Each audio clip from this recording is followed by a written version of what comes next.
CD 4. "Augustine," Barras said again, in an avuncular way that elicited an angry glare from the subject.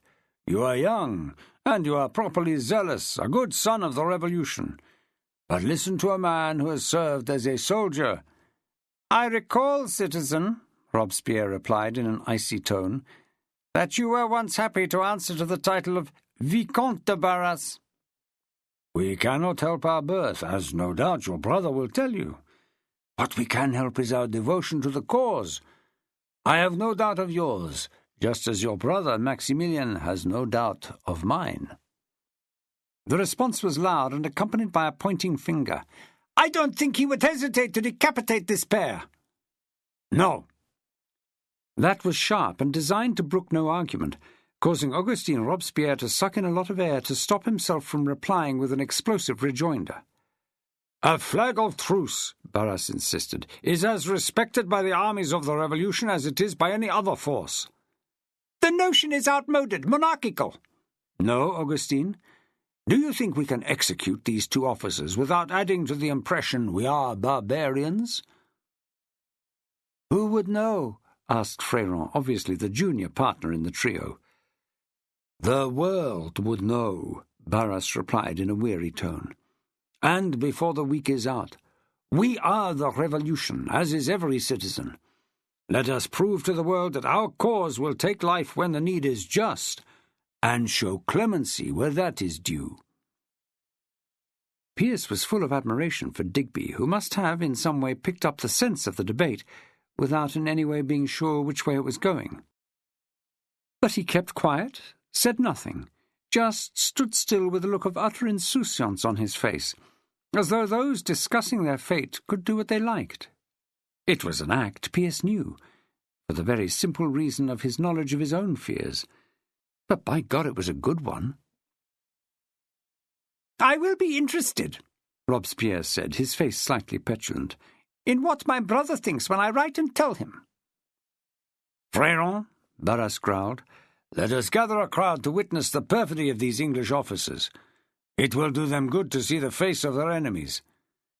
And now, Augustine, while our good friend is about that, I will educate you in the way to treat the officers of an enemy.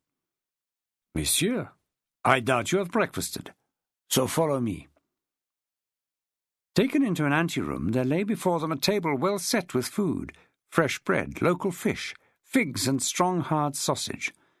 The wine was young and rough, but pleasant nevertheless, as Barras conversed with Pearce in a way that allowed him to translate for Digby.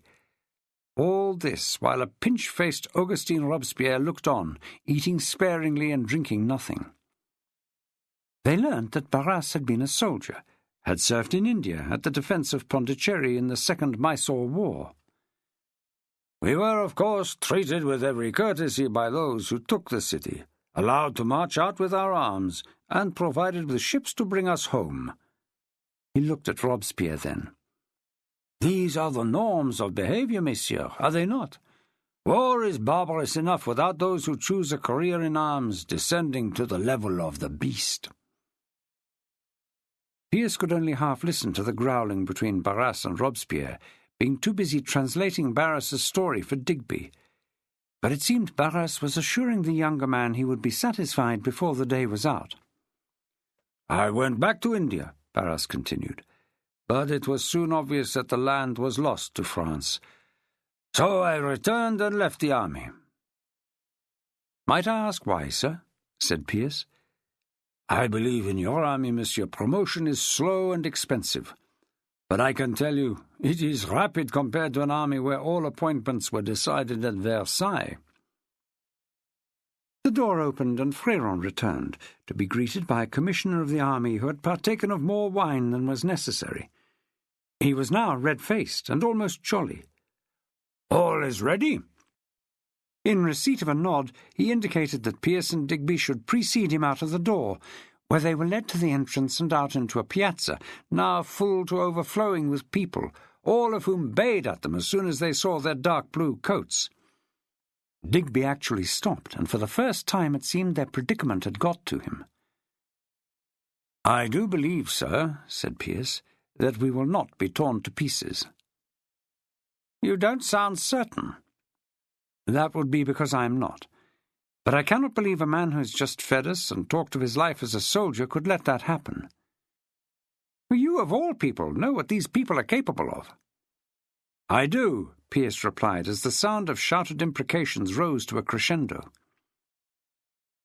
For a moment he was back in the Place de la Révolution in Paris, and that image was conjoined with the face of his beloved father. The very same guard that had brought them here now formed a phalanx to get them through the throng, with hands reaching past the Marines to try and grab at their clothing. "I know you are not an advocate of prayer, Pearce, but this might be a good time to consider it." There was a dais at one end of the square, with a hot brazier in the middle, and they were led up onto that to face a mob screaming for their blood. Barras and the others joined them, and he, as the senior, held up his hands to command silence. It was telling the fear these people engendered. The crowd fell to a hush in seconds. "Citizens, you see before you the vanguard of the revolution, and with them the despicable remnants of a society about to be swept into the cesspit of history.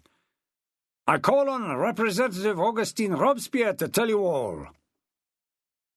Huge cheers greeted the name, and again, as the new speaker commanded silence, he was swiftly obeyed. Now, on the pallid face, the most striking features were his eyes, which had in them the light of certainty, almost religious in its intensity. And Pearce was reminded how close so many of these revolutionary orators were to the kind of fanatics who went in for the more extreme forms of the priesthood. There was not a Jesuit born with more fire in his belly than this lot. And again he was taken back to an image of his father, and the arguments they had had about the course of the revolution. This, as the son grew from an acolyte, happy to accept his parents' every idea, to an independent person able to deduce things for himself. It had given John Pearce no pleasure to see the way old Adam's lifelong beliefs in the innate goodness of his fellow creatures wilted in the face of the evidence. Man, released from monarchical bondage, would not rise to a new purity, but descend into a bestiality which seemed to know few bounds. And when Adam Pearce took issue with those who oversaw the carnage, who could not prevent a mob breaking into the prisons of Paris and tearing limb from limb some of the more aristocratic inmates, he found they disliked criticism as much, if not more, than King George of England and his ministers, till, sick of his strictures, they put him in jail. Augustin Robespierre was heaping on them every sin ever committed by the fools who opposed reason, who stood in the way of the rights of man. He spoke, he insisted, for the entire French nation, who would not ever again have on their wrists the shackles of an old and dying system. Pearce listed for Digby the crimes of which they were accused, though in truth many of the words in English were so close to those in French it was barely necessary. "We are villains, treacherous, duplicitous, and we aim to support those who would enslave the people. The brains in our heads are rotted with the maggots of reaction."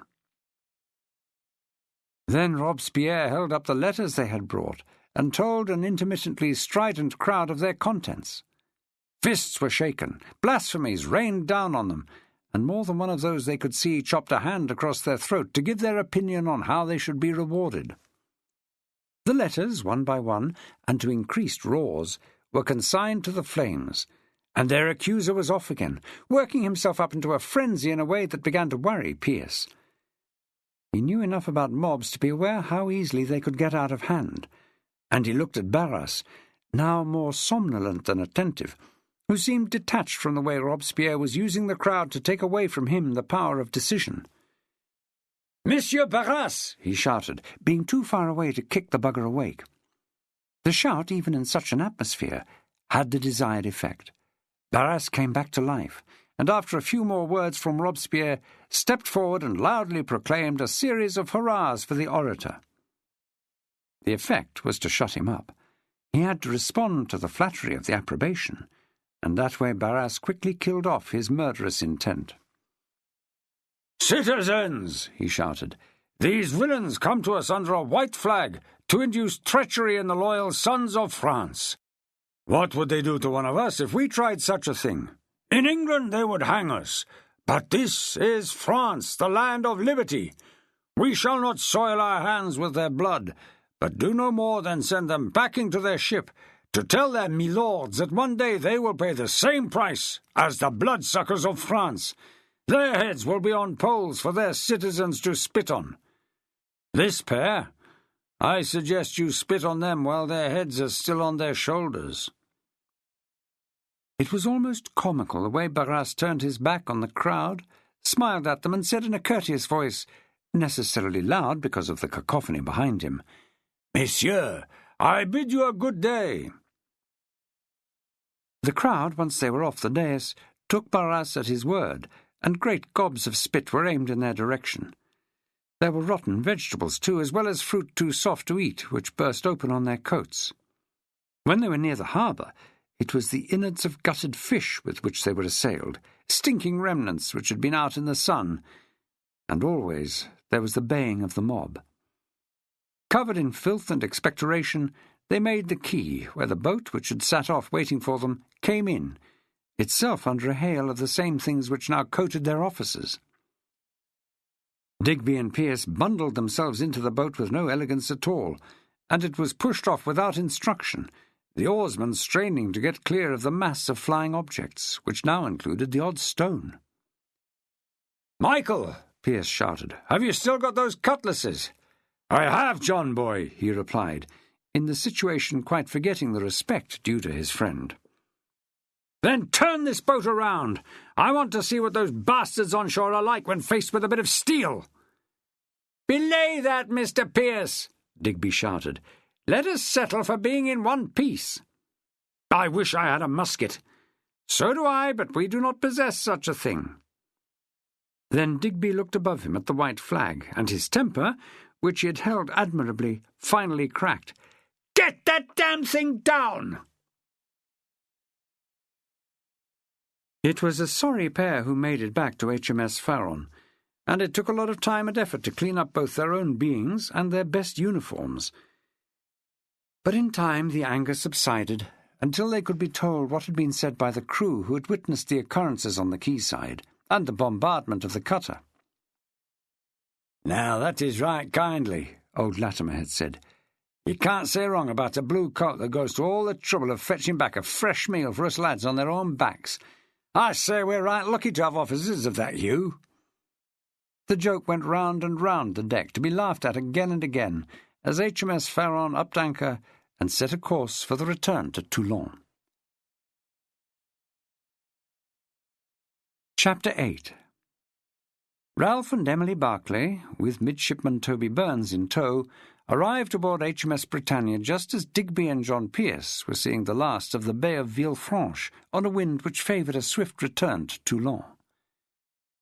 While the captain of the flagship entertained the guests, prior to the announcement of dinner being served, Ralph Barclay was asked to attend a private interview with the Admiral, one which turned his already troubled mood — he was worried about the potential consequences of his wife's behaviour — into one of deep fury as he heard of Hood's decision. "You may take it as read, Barclay, that I will protest to the Admiralty in the most stringent terms. Hood has overstepped the mark." Seething, the recipient of such a deep disappointment was nevertheless obliged to adopt a bland expression, as though being denied that which he so ardently sought had little effect on his being. "Then I can only thank you, sir, for your good offices." "It shall come to pass, Barclay. I will not let the matter rest until it is resolved." Why did Ralph Barclay not believe him? Was it the lack of passion in the protestation? Yet Hotham was a man given to little in the way of fervour at the best of times, so it could be a mistake to doubt him.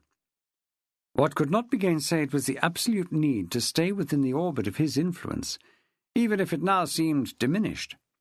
If Hood was prepared to ride roughshod over his second-in-command in such a matter, it said a great deal about how he felt about him, the man who had actually lost out. "One thing I thought I might do to sweeten the pill," Hotham said, "that is, until matters can be sorted to our mutual satisfaction, is to take your wife's nephew into the flagship. How would that suit?" Ralph Barclay again had to hope his reply came out in the manner necessary. In reality, he could not give a damn. "I'm sure the boy would be extremely flattered, sir. And I'm sure your wife will be grateful too. He is, after all, her nephew." Looking at the wet lips of Hotham's smile, Ralph Barclay had to bite his tongue. Was the man proposing to dally with his wife? He was not so stupid as to be unaware that tongues would wag regarding their relationship. Fleets were like that, boats going to and fro endlessly from ship to ship, and just as endlessly through the lower-deck gun-ports, passing on gossip. There would be many who thought his decision to bring his wife to sea, in fact, though often ignored, forbidden by the regulations, as a mistake waiting to happen.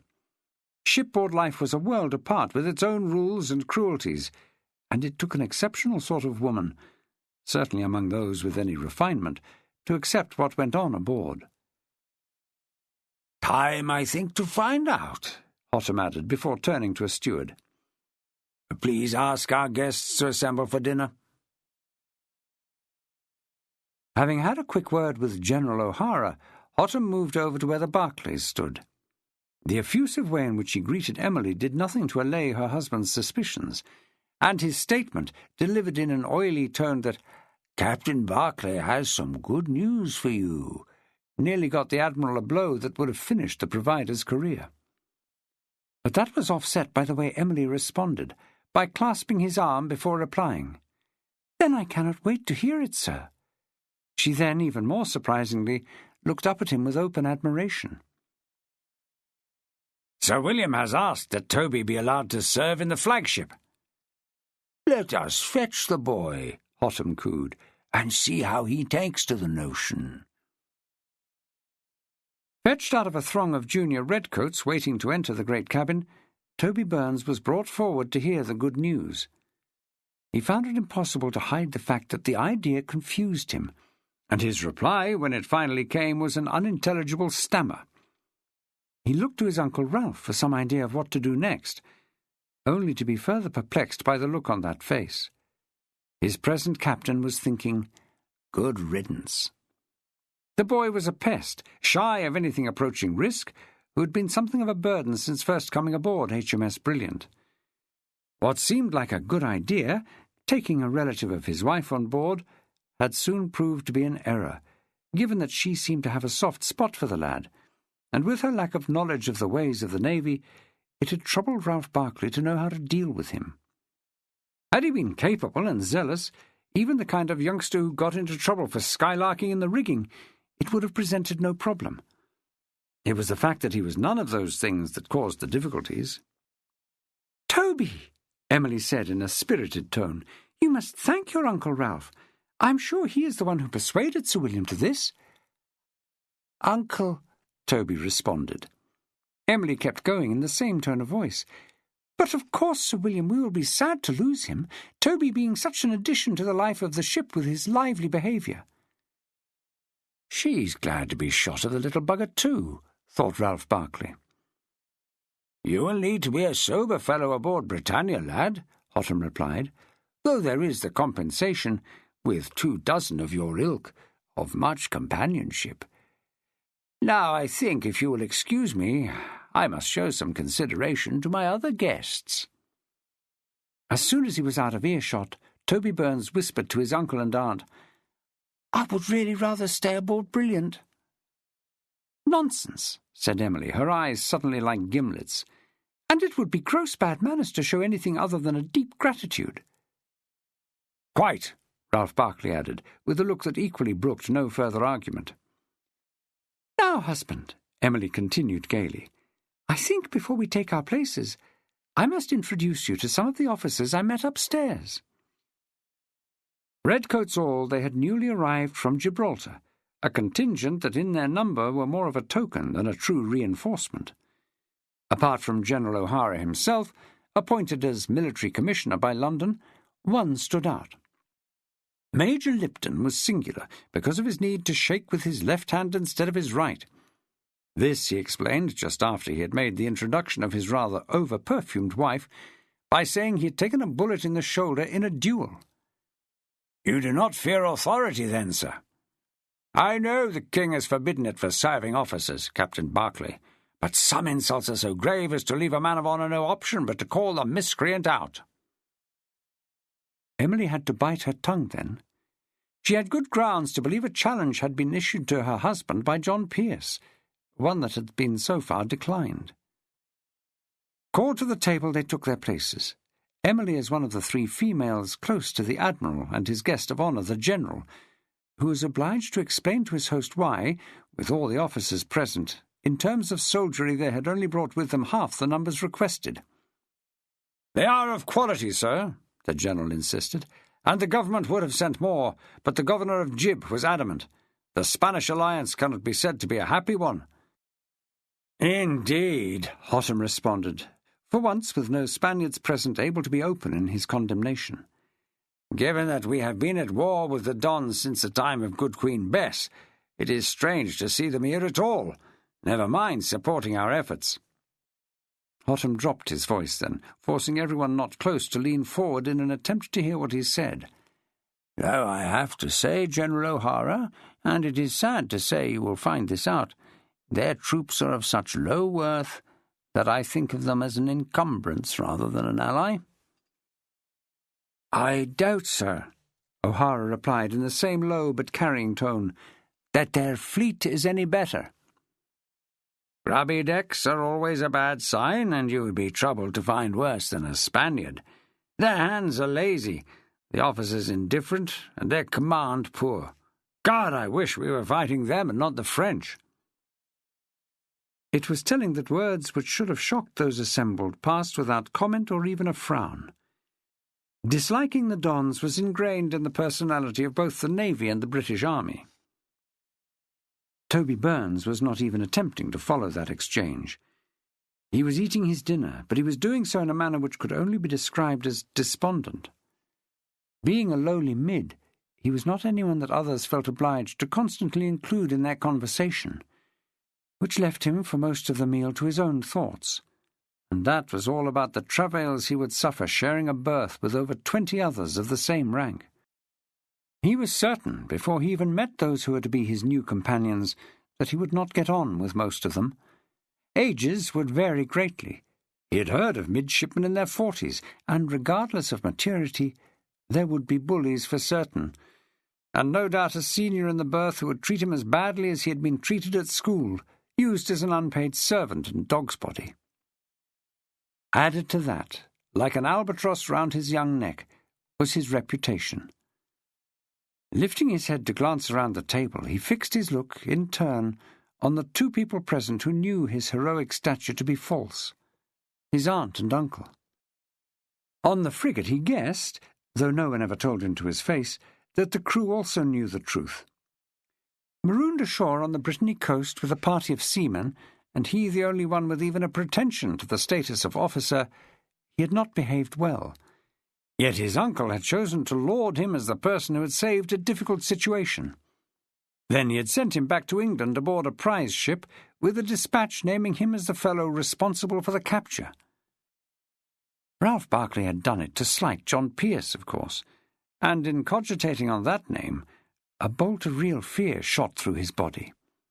There was a man that owed him for what he perceived as treachery in allowing him and his friends to be pressed a second time. Yet he had only been obeying an instruction from his uncle. How could he, a mere boy, fly in the face of any command from such a source? Just as vividly, he could remember the shock of seeing the same John Pearce in a lieutenant's blue coat on the deck of Victory, the ship that fetched him back to join his frigate, a reluctant sailor once more. "Damn you, John Pearce," he said out loud. The ensign sat next to him, who had up till now practically ignored his presence, demanded, "Who did you say?" "Sorry, I was thinking aloud." "The name was?" "No one you would know, sir. A fellow called John Pearce serving with the fleet." "Here in Toulon?" Burns nodded. "A lieutenant in your service?" "You do know him?" "I know of him, and so does that major over yonder on the top table." "How?" "Never mind, lad. But I will tell you to expect some fireworks when Major Lipton finds he is on this station. My superior owes him a hole in the belly, and once that shoulder of his is well enough to be used, I dare say he will serve it." "He means to kill him?" Toby asked, his spirits lifting. "Good God, no. He does not want to swing for him, but I dare say a bit of maiming would be on the cards." Emily Barclay played the part of the dutiful wife to perfection. She accepted the flattery that came her way as a young beauty, but had all the expressions required to let those applying such gambits know when they risked straying too far. Given the accomplished manner in which she mounted her defence, added to the way she continually looked to her husband as if reassuring him of her fidelity, Sir William Hotham was left wondering if the rumours he had heard of a deep marital division in the Barclay coupling were a myth. The dinner proceeded to the point where the cloth was drawn and the decanter brought forth. This just after the ladies, Emily and 2 others, departed to take tea in the captain's cabin. Sitting just above that of the Admiral, they could hear the liveliness of the conversation from below. Stories were being told, and judging by the raucous laughter, they were not fit for the ears of the gentler sex. "Listen to them, the boobies," Mrs. Lipton said, though there was a wistful air to it, as though she longed to be included. Just as Mrs. Lipton was rather blousy and over-scented, showing a bit too much bosom in her décolleté gown, the other lady from Gibraltar was a mousy, quiet creature, a lieutenant's wife who was entirely dominated by the spouse of her superior officer. She would have been that anyway, given her manner. "It shows great devotion in your husbands to bring you with them on this service." Mrs. Lipton looked at Emily with a knowing grin. "The devotion is all mine, my dear lady, and is based on the sound knowledge that the Major is not one to be let loose where the possibility of a wandering exists. In short, it is my policy to never let the Major too far out of my sight." "Oh." Leaning forward and showing even more flesh, Mrs. Lipton added in a whisper, "He's a randy fellow, I can tell you, which is fine in the connubial chamber, but he will not be let free to cast his favours elsewhere. I dare say, seeing you have followed Captain Barclay out here, you might have the same feelings about your own husband." "I have no fears on that score, Mrs. Lipton," Emily replied vehemently. It was quite obvious from the look that produced the Major's wife had quite misunderstood the tone, obviously seeing, in the emphatic ways such a suggestion had been refuted, good grounds for believing it to be true. "I would say such a risk is greater here in Toulon than ever it was in Gibraltar. One wonders how many women in this place, given they are taking refuge from those revolutionary rogues, would happily surrender their virtue for the attentions of an English officer." "I have no idea." Mrs. Lipton clearly warmed to the notion of what her revolutionary rogues might do to such women. Indeed, so spicy were her predictions that she nearly produced an attack of the vapours from the lieutenant's wife.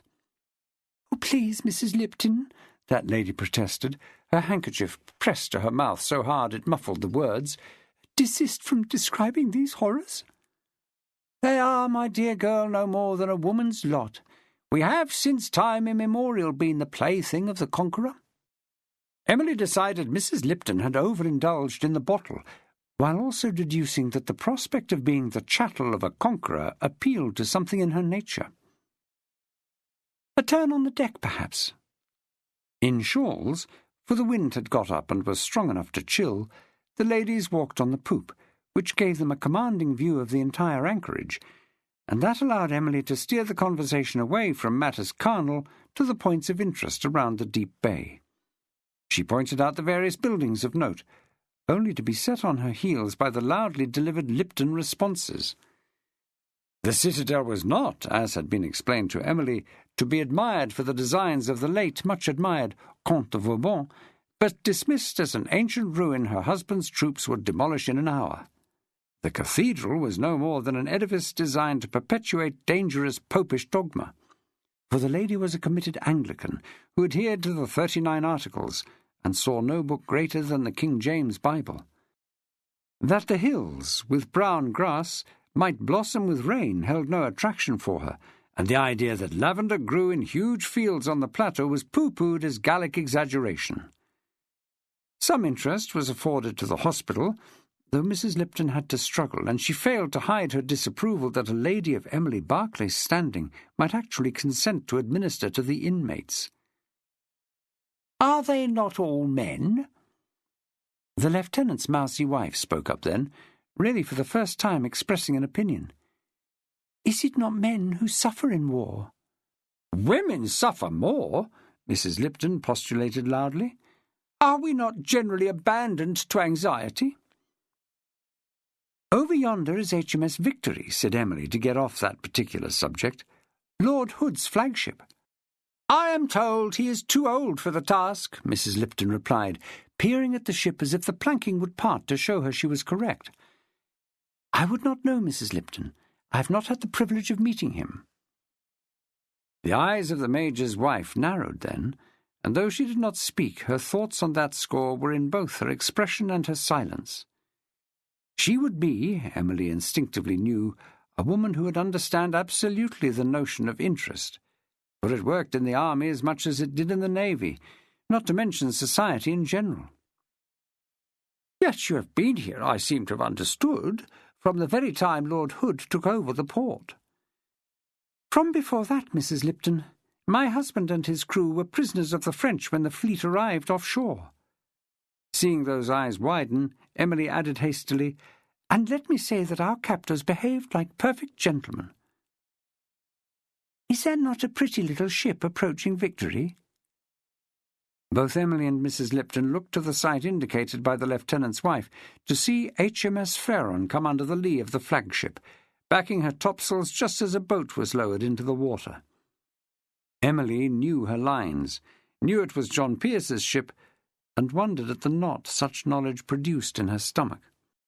"This shawl," moaned Mrs. Lipton, "is scant protection against the wind, and surely the gentlemen are by now through with their ribaldry. Let us go indoors." She did not wait for agreement, her expression more of a command than a request. With a quick backward glance at the ship's boat heading for the Victory's entry port, Emily followed her. The faint odour of stinking fish seemed still to be on their blue broadcloth coats when Digby and Pearce came aboard Hood's flagship, to be kept waiting for over an hour, entertained in a spacious wardroom where they were not going to tell a soul of what had occurred. Pearce was forced, in order to deflect inquiries regarding their recent excursion to Villefranche, to do what he most disliked, fall back on tales of the actions in which he had participated, his words eagerly listened to by all the mids on the ship who crowded by the wardroom door. Digby held his own, with his tale of their escape from anchorage off La Rochelle, and how they had foiled the pursuit, careful to confine himself to that, until word came that Hood himself was waiting to see them. "It was never possible, sir," Digby insisted, addressing Lord Hood, "to find out the feelings of the French naval officers. They were too afraid to advance any opinion." "Perhaps, sir," Pearce said, "if you had gone yourself, the representatives might have paid you some heed." Hood looked at Pearce, and he saw in the look on his face the sarcasm of the words just aimed at him. In seeking to control his anger, he moved his body in such a way that he alerted Parker of the need to intercede. "Well, we must count the attempt as a failure. Let us hope those two frigates stay in Villefranche, eh? God forbid they should cruise between here and Genoa, or even worse, between here and Naples." "I think we have said enough," Hood snapped. "Best get back to your ship while we sort out what we're going to do with you next." "Am I to be allowed a private interview, sir?" It was Parker who replied, and he looked at Pearce as if he had asked for a chest full of guineas. "Why?" "I do believe, sir, that I am owed access to certain information on Captain Barclay's court-martial." Digby was looking hard at him, no doubt thinking it unbecoming that he, Pearce's superior, should be dragged into some activity for a private reason not to do with the service. Parker, on the other hand, reacted with all the unctuousness of which he was capable. "It is a tradition in the service, Lieutenant, to reward success, not to indulge failure." "Is it also a tradition for admirals to tell barefaced lies?" "Pearce!" Digby called, deeply shocked. Hood actually burst out laughing. "You have no idea, lad, what a necessary adjunct that is to high command. Now be so good as to leave." Chapter 9. Ralph Barclay, having eaten well and drunk copiously, was in a somewhat restored mood at the conclusion of the dinner. That was until he recalled the interview that preceded it, something which occurred in a boat full of endemically curious seamen who had been obliged to wait for him throughout the visit. Entertained below decks in HMS Britannia, they were granted all the news of a ship in which few secrets were safe. The fact that a promotion had been proposed, only to be withdrawn, had been leaked by the lowest of Hotham's clerks, and was now common knowledge to the frigate's barge crew. Knowing their captain as they did, it was fully expected some poor bugger on their own ship would pay the price for his disappointment. The prospect of losing Ralph Barclay had engendered mixed feelings. Not many of his crew liked him, but they were familiar with his ways.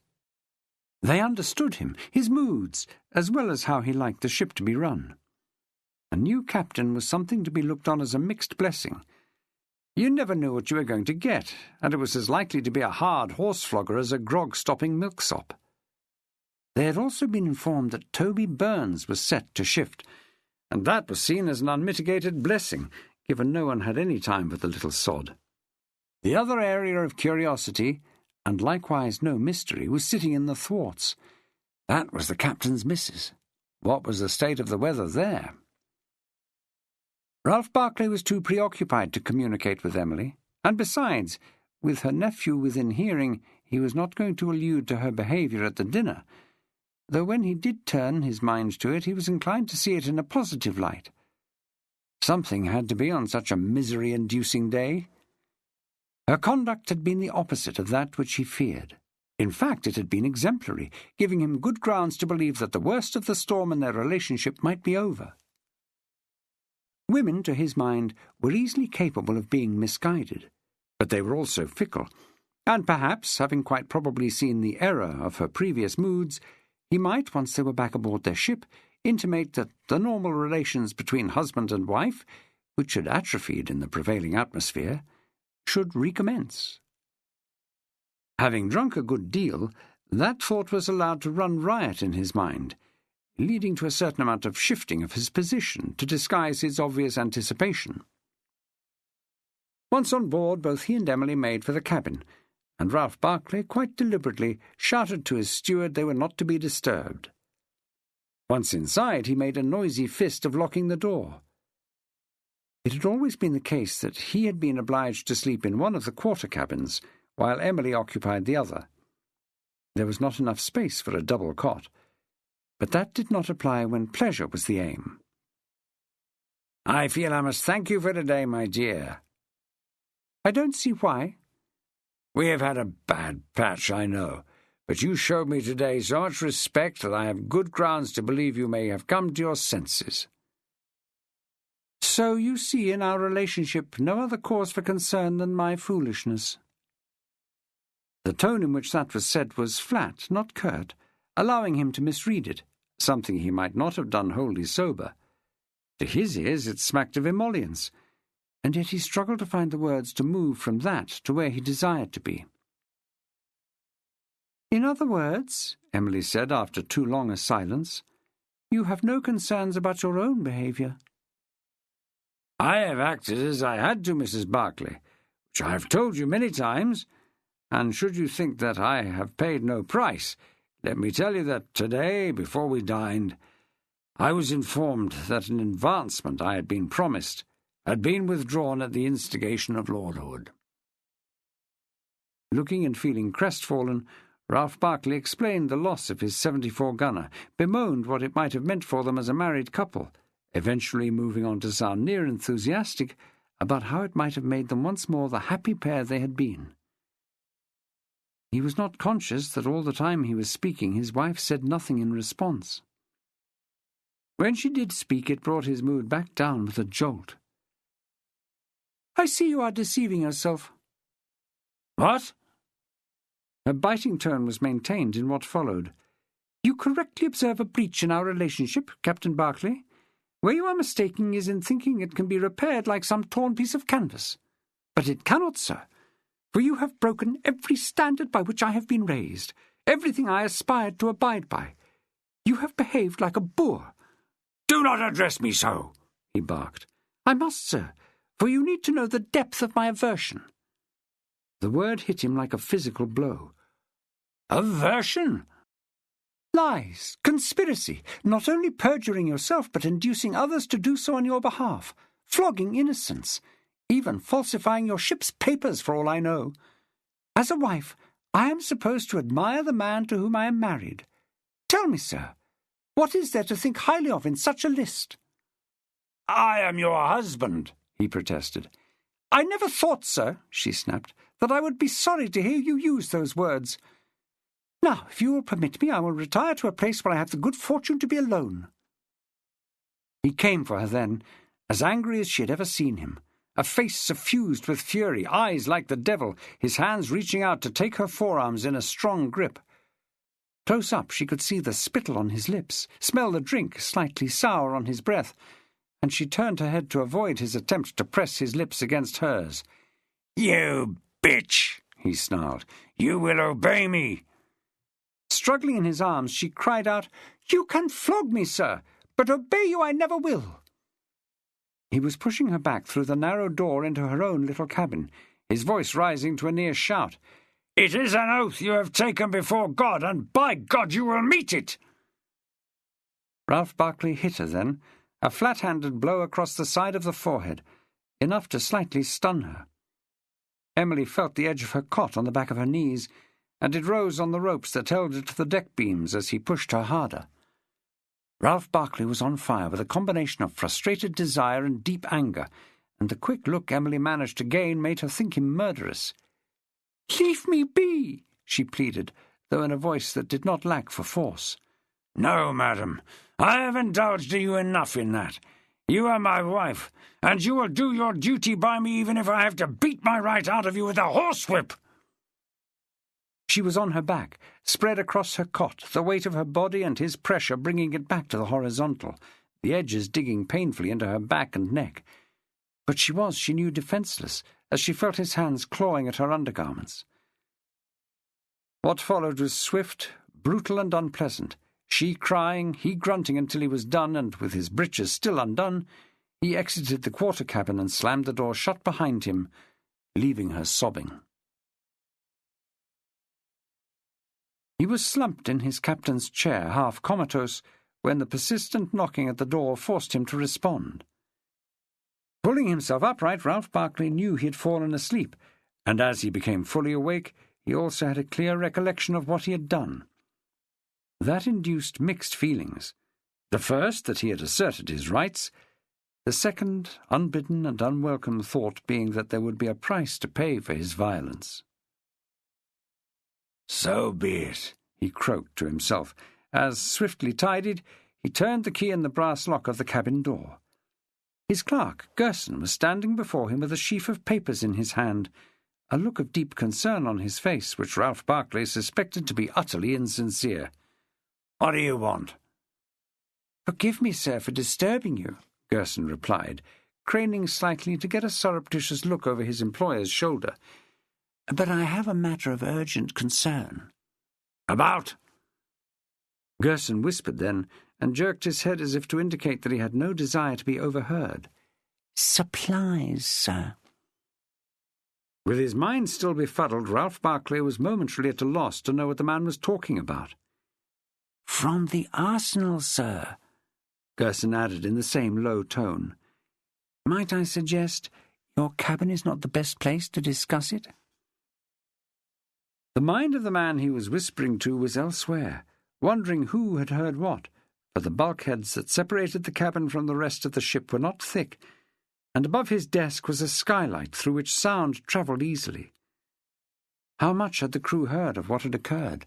And, more importantly, what would be their attitude? Not that he cared a jot for any hint of disapproval, but Ralph Barkley knew that command of a king's ship was an even more fickle matter than the control of a mere woman. His wife was popular with most of the crew, there being the old misery who saw the presence of a woman aboard a ship, any woman, as inviting retribution from the gods of the sea. There were few gentle souls aboard. The Navy did not attract that sort. But no doubt there would be men who, seeing her as a placid creature, would disapprove of the way he had behaved.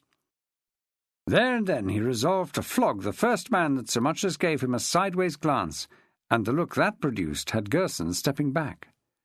"I apologize, sir. I would not. The need to act is pressing." Emily's remark about him falsifying his ship's papers was suddenly uppermost in Ralph Barclay's mind. How did she know about that? Did she know, or was it just a wild throwaway accusation made in the heat of an argument? Best not to take a chance. If the crew could hear their recent argument through a thin bulkhead, he did not want her to hear what he and Gerson were about through hers. "Your cabin," he growled. Gerson turned and made his way back to the coop he had been allotted, so small that the sea chest he had acquired to go with his new status as the captain's clerk was a desk during the day and part of his bed at night. He disliked the idea of a hammock, that being bedding for the nautical commonalty. There was a chair, but Ralph Barclay threw himself into that, obliging Gerson, once he had pulled the canvas screen behind him, to stand and deliver. "Our contact at the Arsenal—" Ralph Barclay put a finger to his lips to indicate that Gerson should keep his voice down, so that opening was repeated sotto voce. "He told me that the place is well guarded, and having sent Shenton to keep watch and engage some of the workers, it seems to be very true." "How would he know? My steward is not gifted with French." "We have to believe he managed to communicate, sir, and to confirm what I was being told. Otherwise the whole enterprise is doomed." "That's a fine word, Gerson. Enterprise?" His clerk frowned then, producing that look of pure petulance which Ralph Barclay so disliked. "But the men who work at the Arsenal are well practised at pilfering." "Never met a dockyard matey who was not that. They are thieves to a man, whichever nation produces them." "Which we hope, sir, will be to our advantage." "Quite." "Powder is the hardest to filch." "Naturally." "But it seems the storeman can be bribed." "Can he, by damn?"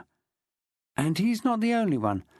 I think you will be pleased by the nature of the inducement, sir, for I've made it plain that we have no wish to pay a cash price for that which we will receive." "Go on."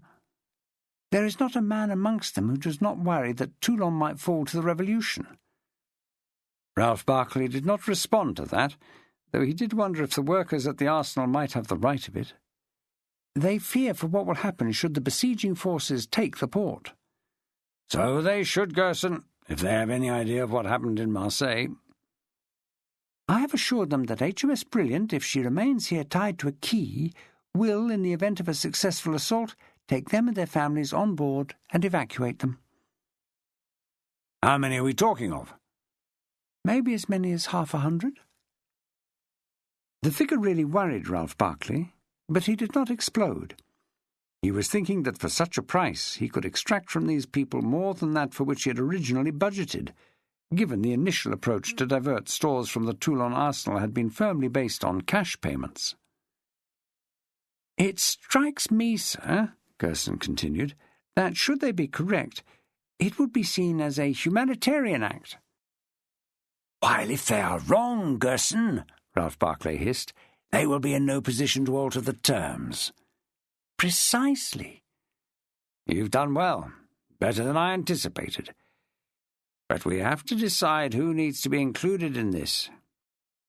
"Given the situation, sir, with most of the crew out of the ship during the day, I dare say we can arrange for only those too stupid to care to be left aboard. The early hours of darkness are our time, before they return from those duties." Ralph Barclay was nodding slowly, thinking that this Gerson was a slippery but clever bugger. And being so clever, he would no doubt make sure that his reward for these proposed peculations would be greater than that which would be admitted. So be it. As long as it was not too outrageous, as long as he was properly taken care of, it mattered little. But how would he know? I am conscious, Gerson, of the risks of keeping any kind of records. But you fear we must? Don't interrupt me, Gerson. Remember whom you are addressing. I apologize, sir, his clerk replied smoothly. I was only anticipating your concerns.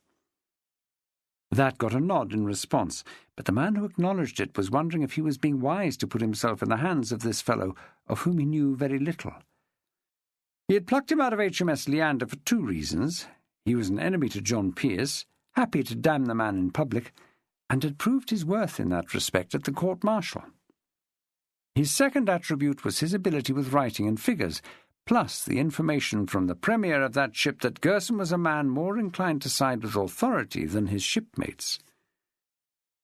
Ralph Barclay had set off from Sheerness without a clerk, doing the work himself, while naming a relative for the remuneration. A cousin so strapped he was happy to take a small percentage of the actual pay. Having taken some prizes, and with the anticipation of being able to afford it, he had been glad to see the way Gerson, clearly more experienced in the area of bookkeeping than he, had so quickly sorted out his books and logs, always a worry, given they were examined first by one of Parker's secretaries before being passed on every quarter to the Admiralty. But could he trust this fellow? It was as if Gerson read his mind. I know there are risks, sir, there always are in such activities, but I believe that I have minimized them.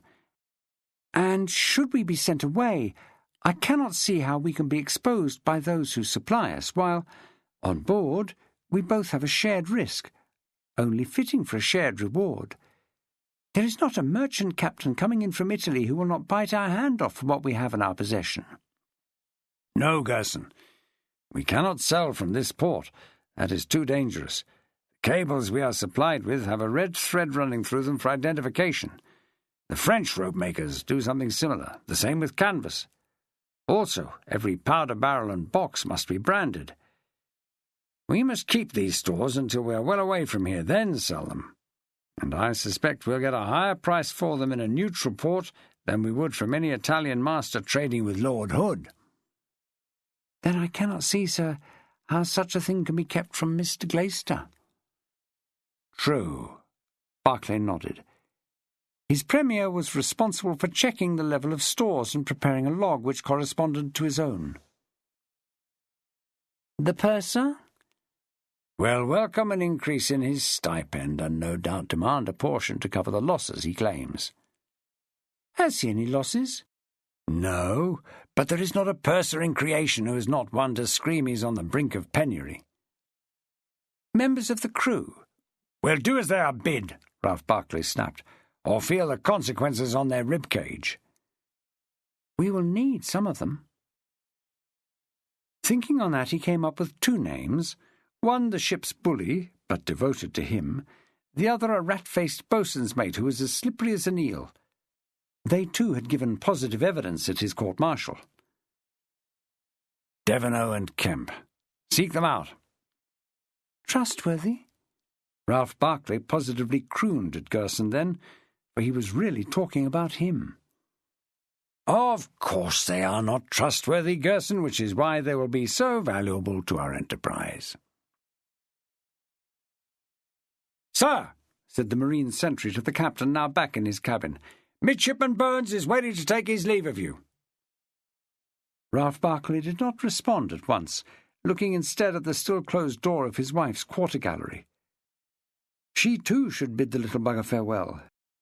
He was her relative in truth, not his, and it was an excuse to demand she show herself, a chance to see how much he had further fractured their relationship. Part of him wondered if a bit of beating and forced compliance might make her careful of his moods. Frightened, in other words. If that was what it took, he would be happy. He was not a man to hanker after anything but an obedient and dutiful wife. Ask him to wait. I will call when I am ready.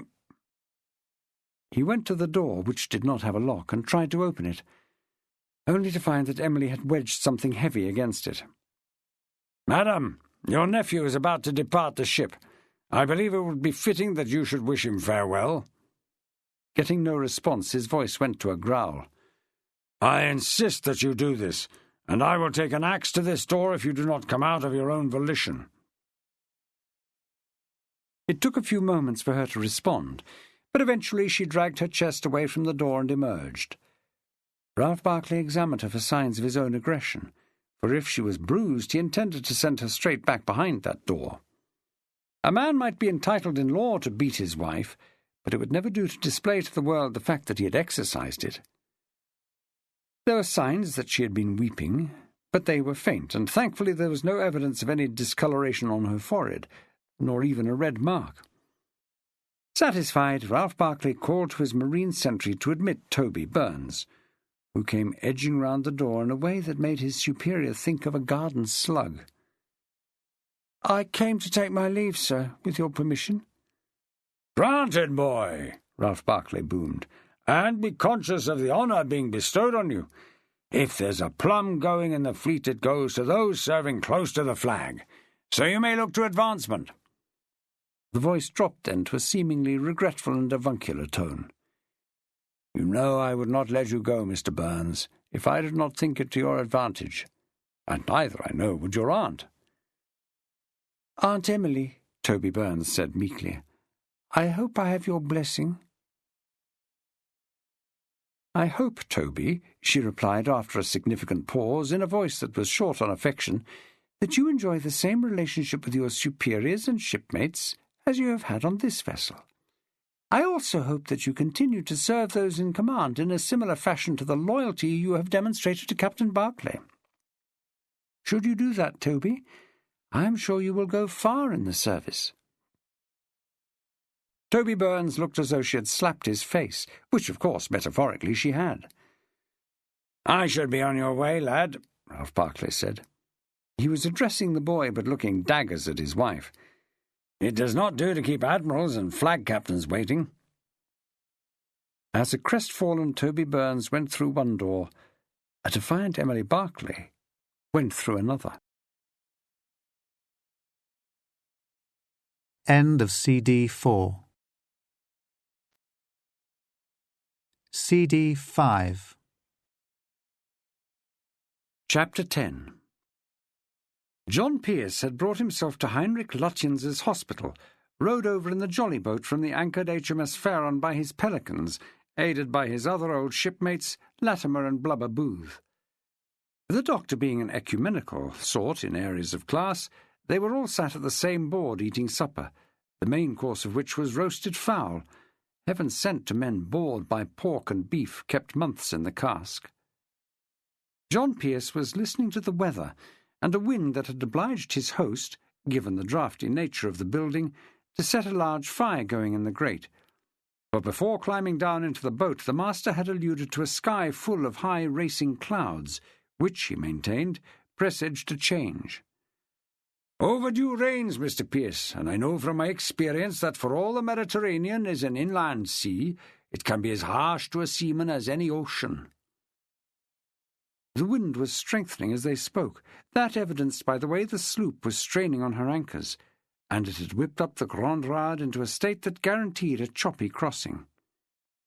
"I reckon if you're coming back aboard this night, it'll be a rough old return." "Boat cloaks?" asked Pearce. Neame grinned, his round, ruddy face alight with the notion he propounded. "A pail for bailing, most like, and a prayer to Neptune." Sitting now in Lutyens's quarters, which were on the outer shore of the Saint-Mandrier peninsula, Pearce could hear the windows rattling ever louder as the wind's strength increased, and it was not long before the sound of heavy rain began to batter against the glass in a relentless tattoo. "I fear we may be your guests for the night, Heinrich. The weather is worsening by the minute." "In that case, my friends," he replied in a weary voice that matched his strained countenance, "you must keep me entertained, for I am spent from treating my patients." "What would do that, your honour?" demanded Charlie Taverner, his face cheerful, a combination of wine and relaxation. "If you has a nut and 3 decent shows, I can lighten your purse no end." Michael O'Hagan threw up his hands. "In the name of Jesus, hide your coin, Mr. Lutyens, otherwise he will have it all. I've seen Charlie work the thimble rig afore." All in my purse does not amount to a great deal, since I have not been paid a penny these last months." "No one has, sir," moaned Latimer from behind a long clay pipe, "and neither will they be. It's credit with the purser that keeps body and soul, and a warrant when we land home again, less than the captain gets a payment for the prize money and decides to lay out a bit." Blubber Booth continued where Latimer had left off. "Fat chance of that. They look to their own comfort afore ours. No, it'll be wait for a warrant and a crimp standing by to trade it at half face value." "Scandalous!" Lutyens exclaimed, when the practice of paying seamen in paper warrants instead of hard money was more fully explained. Latimer fixed Lutyens with questioning eyes when that subject was exhausted.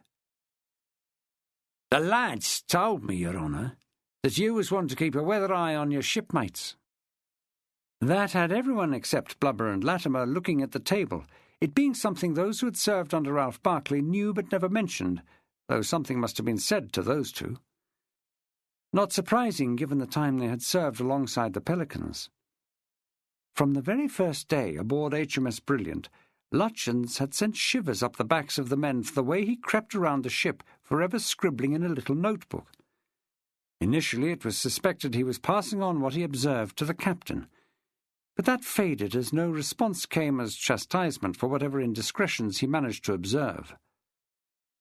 His note-taking became so continuous that it ceased to be remarked upon, unlike his treatments, which tended to be rendered cack-handed by his indifference to his patient's pain, and were a constant source of comment, yet no one on board the frigate had ever charged him to explain what he was about. It became known that he had left behind a well-paid position in London to come to sea, and also that he was well connected. His father was pastor of the Lutheran Church, much patronised by the German-born Queen Charlotte, which gave him access to the court. Lutyens had gone from seeming to be a nosy pest, moved on to the position of ship's curiosity, a good portion of the crew thinking he might be mad, finally to end up being accepted as something of an eccentric.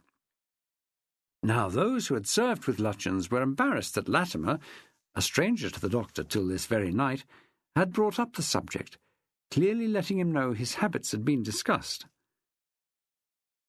"I have my own reasons for that," Lutyens replied in quite a guarded way. "Be interesting to hear 'em, your honour." Innocently said, it looked as if Lutyens was about to respond with a sharp denial. The long nose that dominated his face was twitching, and his fish-like eyes had actually begun to narrow when Pearce, seeing his discomfort, quite deliberately changed the subject. "Thimble-rig, Charlie, is that how you made your way?" Natural caution, bred by years of living in fear of the law, made Charlie's face close up. That was a question his friends would not ask, as well as one to which no stranger would be granted an answer. "He did better than that," cried Rufus, who, being light in the head, had been most affected by Lutyens's wine. "Tell him about the watch raffle, Charlie." "I don't know what you're talking about." "Holy Mary, you'll be telling us you was in the Liberties for partiality," cried Michael. "You're among friends here, Charlie," Pearce insisted, "and there's not a tipstaff within 1,000 miles who knows your name." "Friends?" Charlie rolled the word around his mouth as if tasting it to see if it was true, for he had had his differences at some time with most of this board. Michael over the favours of a tavern serving wench called Rosie, Pearce for the way he had, thanks to the attention paid to a woman, let them down while they were lying off Portsmouth awaiting release. Lutyens himself had interrogated him on first acquaintance in a manner more like a magistrate than a doctor, raising his hackles. Of the original half-dozen press-gang victims who had come together under the moniker of Pelicans, Charlie had taken the experience most badly. Yet he could not be said to have enjoyed much in the way of prosperity as a free man, if anyone could be said to be such in the liberties of the Savoy, hiding from tipstaffs on the boundary line who knew his name and description, hotbedding in a rookery hutch, working odd jobs on the Thames shore for a pittance wage, or lounging around unemployed, often without the means to eat or enjoy a wet. Charlie was in the Liberties for one very good reason. To step outside was to have his collar felt for any number of crimes, many of which carried the threat of the Tyburn necklace, though none of them were bloody in nature. Suddenly he smiled, and it was something to see, the way it lit up a good-looking face. He tipped his hat back slightly to give himself a more raffish appearance, and began to talk. "It was a good un, the watch raffle, and no error, for there's not a poor man walking that don't hanker after a timepiece of his own." "And not a dip born," cried Blubber, "who would not filch you for one." "I was that as a nipper," Charlie responded, seeming a bit wistful for that lost youth. "That was one of the things my father taught me early," interjected Pearce, "how to spot the local dips who would tag on to him, knowing he was going to attract a crowd to hear him speak." "Do you miss that existence, John?" asked Lutyens. "Never in life. How could I miss not knowing where I was going to lay my head?" "We're none of us strangers to that," Blubber responded. "Also, I never knew whether my passing round of the hat would provide enough to pay for a meal, and all the while I was collecting, the local lads were working up to pinch the takings. It wasn't only the dips I had to worry about." "Sure," Michael insisted. "Now we know why you're always up for a fight." "Sometimes my whole life felt like a fight." "It could not have been all bad." "No, Heinrich, it wasn't. But it was not always good. And even if my father was preaching a message aimed at improving the lot of the deprived, they did not always appreciate this sentiment. We were chased out of more than one town." "Tell me about your father." "So, you were a child pickpocket, Charlie." Pearce had abruptly changed the subject again, back to Charlie, because he did not want to talk about Adam Pearce, dragging his motherless son around the country, end to end, across and back, or his ideas. Worse, it might lead to Paris and how old Adam had died, and that was a memory he never wanted to recount. He had in his sea chest a box of the Parisian earth in which his father was buried, which one day he might throw on the graves of those who had murdered him. "I was surprising," Charlie responded, "afore my fingers got too heavy for the lift. It's a game for a nimble youngster." "Shifty eyes is the best way to spot 'em, the little bastards," called Latimer. "They gather like crows when a ship comes in. I can see you're like easy, Charlie." "I'll beg you not to be so offensive, mate," Charlie responded in a hard voice, but he was only joshing. "The watch raffle, Charlie," demanded Rufus. Charlie patted him on top of his ginger hair. "Think he's never heard the tale afore, poor lad. We would get a good watch, never bought, filched, with a long chain was best, and set up outside a tavern. You was the caller, Charlie." "I was, Rufus. Stood on a chair, hauling in the fish with sweet talk, and a swinging the timepiece, and an invite to listen. Once they got to hear it tick, I knew I had 'em, and at £0.50 a go, a number ticket for the coin. Then, on the reason that the tickets had to be folded and drawn by someone even-handed, we would go into the tavern and scarper out the back door, leaving the idiots a-waiting till doomsday for us to come back out." "How much went to the tavern keeper?" asked Pearce, a question that got him an intense look from Charlie. "I've seen on my travels every trick in the book, Charlie, and I know the type of man who keeps a tavern looks to earn where he can." "Now we slipped him enough to make sure that where folk got angered, which they surely did when they found out they'd been dunned, he dealt with it, if necessary, by use of his club." "You don't feel guilty?" asked Lutyens. "You were taking money off those who could ill afford it." Charlie looked thoughtful for a moment, as though wondering whether to answer, and when he did, his tone implied it was a daft question. "Guilt, your honour, is for those who can eat regular without worry." "I never had that from the day I was born to—" "The day you was pressed," Latimer snapped. "Say that for the Navy, Charlie. Leastways you get regular fed." Charlie did not want to dwell on any notion that praised the Navy, so he went on to talk about vending fake lottery tickets, milling coins for the gold off the edge, setting up a board for 3-card Monty and thimble rig, which were hard because you needed a couple of bruisers standing hard by to take in hand anyone who complained about being cheated. "Trouble with bruisers is, it's hard to get them to admit their share's a fair split." Best of all for Charlie was the finding of a human mark with a full purse, usually some bumpkin from the country, who was eager for a taste of London life. He would get that all right, and wake to find himself in bed with a pretty half-guinea whore demanding payment, and a tavern-keeper below with a hefty bill for good food and drink. This while his good new friend, his purse, and the promised chance to make his fortune in a cunning fail-safe scheme were nowhere to be seen. "What was the fail-safe scheme, Charlie?" asked Blubber. "First you found out where they hailed from. Then it was hands in the air, a cry of sweet chance, and then you shut up. Curious they get, and you let the sods drag out of you that you is privy to a scheme to extract gold from the very part of the country in which they live. How come no one local knows of this, they say. What, you cry? Let the locals in and it'll be a mad dash with little for everyone. But kept secret, a few can make a mint.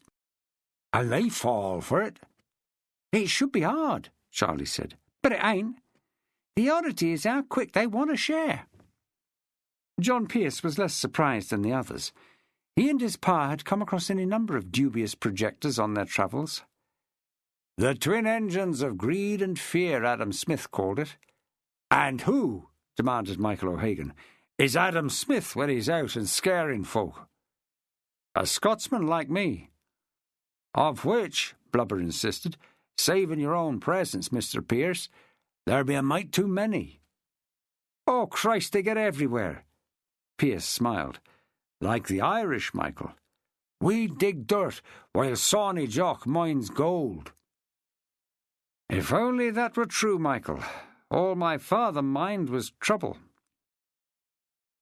The conversation went round the table with the wine bottle, to establish that Blubber and Latimer had been ship's boys grown to seamen aboard merchant ships, as well as men of war, both from a coastal birthplace, where fishing was the main occupation, though work on the smacks, owned by men with tight fists, was hard to come by. Rufus, originally from Lichfield, had been a bonded apprentice to a London tanner, before running away from a man he saw as a tyrant, out to bleed him dry.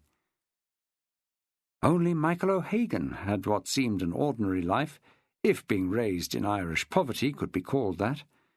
Being his size, and a bit of a mouth to feed in a large and still-growing family, he had left home because he had to, although he had used his strength to make his way, digging canals and sinking new shafts for mines. The rate of house-building and the high wages paid for foundation digging had brought him to London.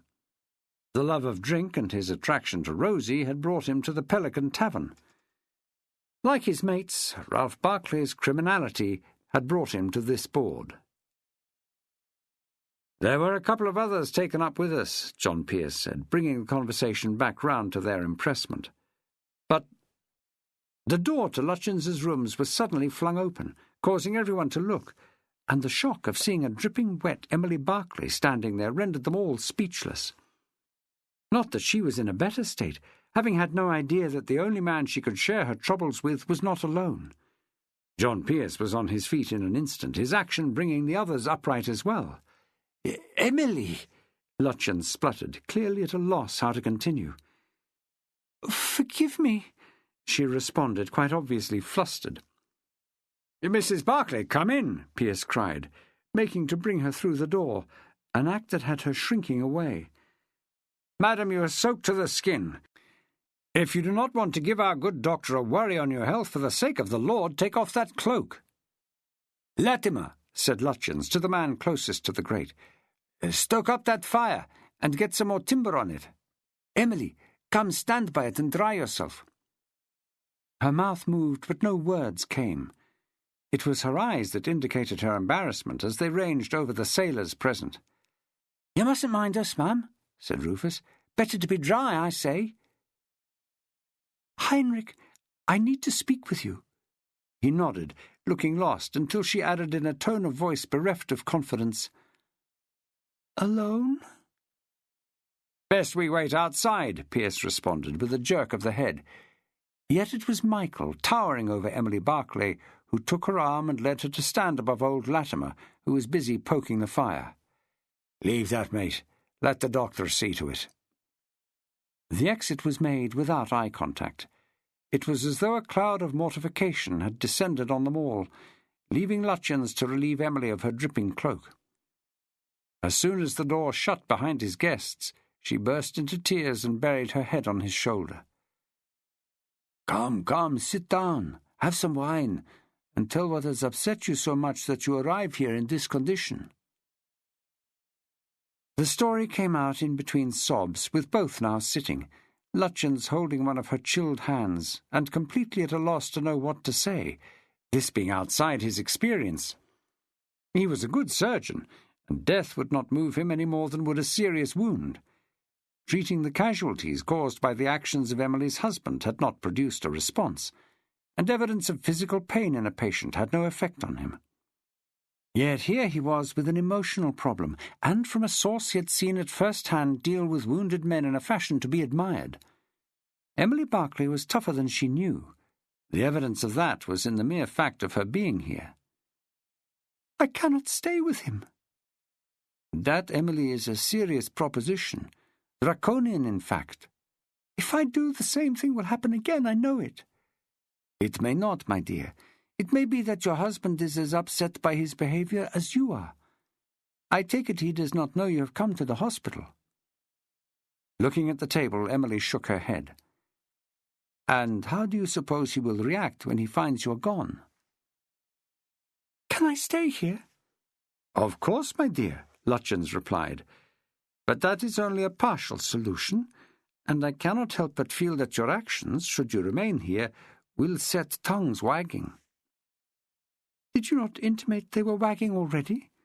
"I did, but from what you tell me about the Admirals' dinner, you may well have allayed that."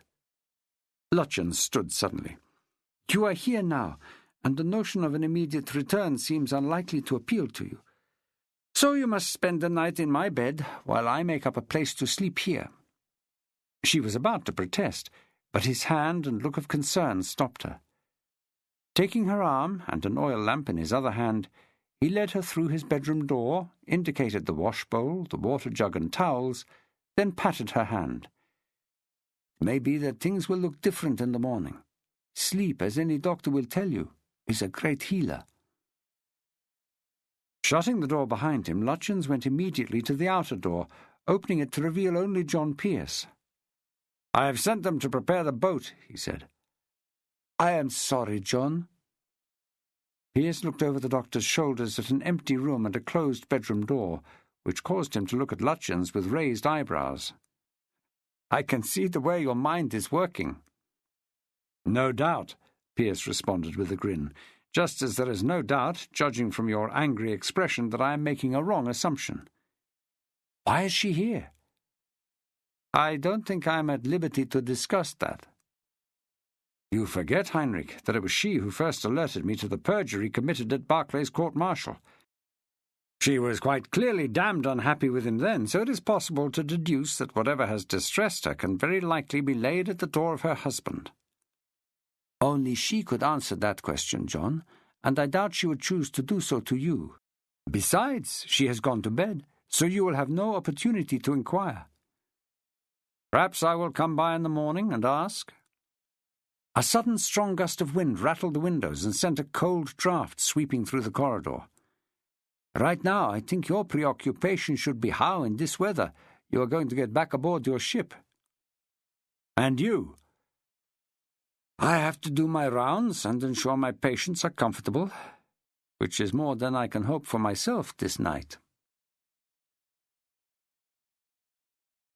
Chapter 11.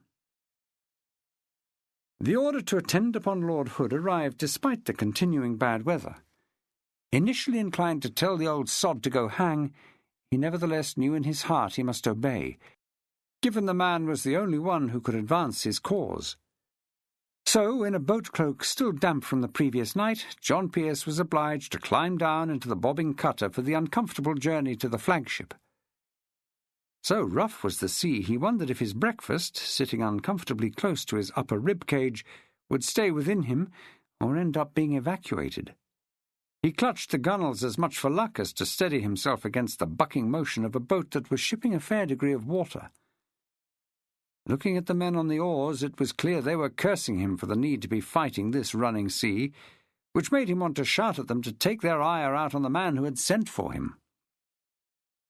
Getting in through HMS Victory's entry port was no easy matter either, the gangway having been taken in for safety, to be replaced by that which he dreaded, rope lines on either side of fixed battens, and those placed there to assist visitors coming aboard seemed to be indifferent as to whether he made the main deck or ended up in the grey-green water tumbling angrily along the ship's side. No doubt a captain could demand a boatswain's chair and a whip from the yard. A lieutenant must shift as best he could. At least once he had struggled onto the safety of the deck, he was not kept waiting. He was immediately ushered into the presence of both Hood and Parker, while the secretary was sent away, indicating that whatever was to be discussed would not be recorded in writing. What did seem odd was the way neither admiral seemed eager to catch his eye. It was as though they were embarrassed, which immediately raised his suspicions. "If I am about to be asked to undertake another private mission, I might as well refuse now and save all three of us a great deal of time."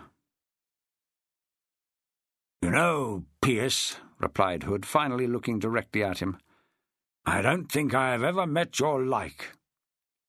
"What Lord Hood means," added Parker, "is that your lack of respect for authority is singular."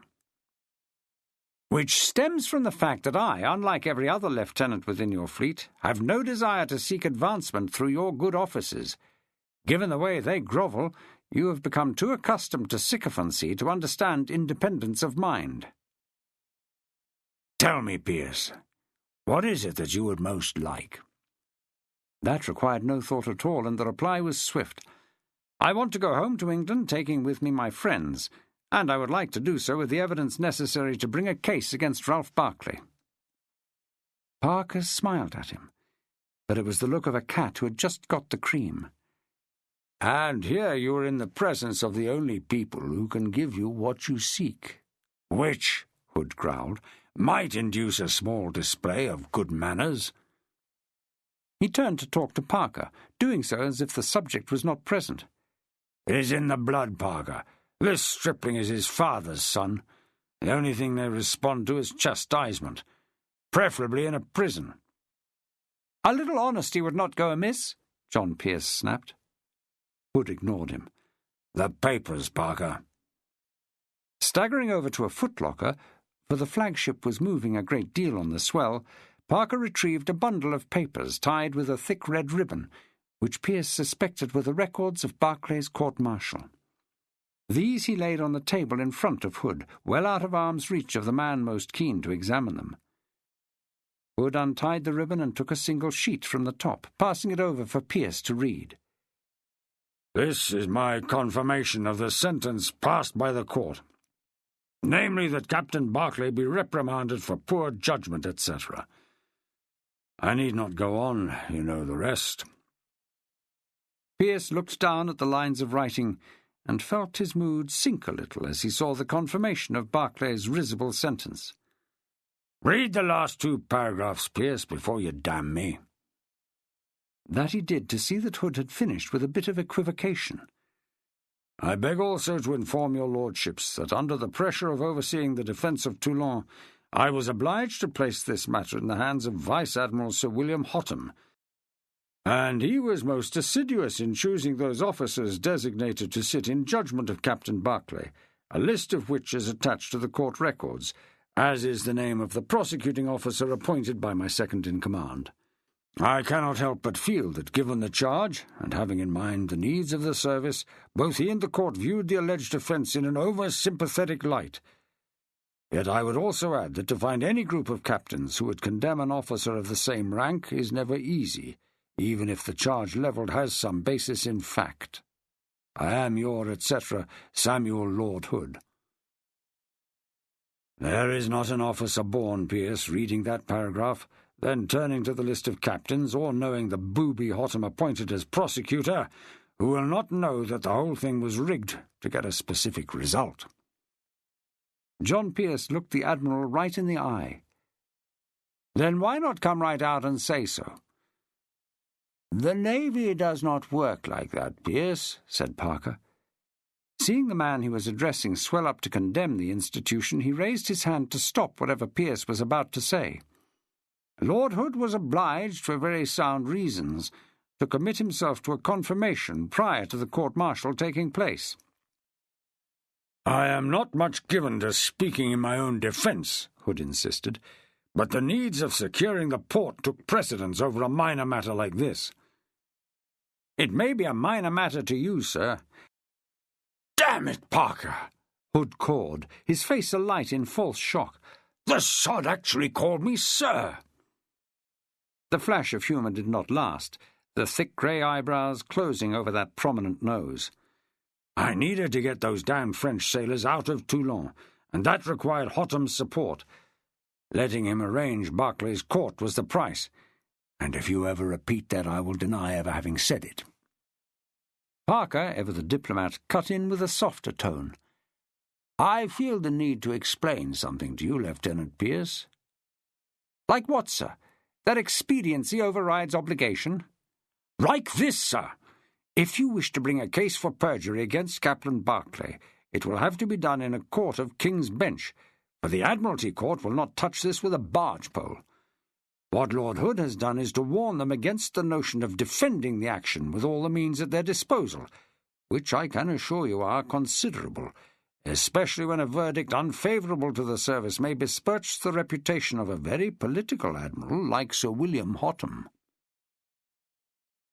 The two looked at each other in a way that had Pearce wondering what it was they were not saying, but put out of his mind any thought of asking. They would only fob him off.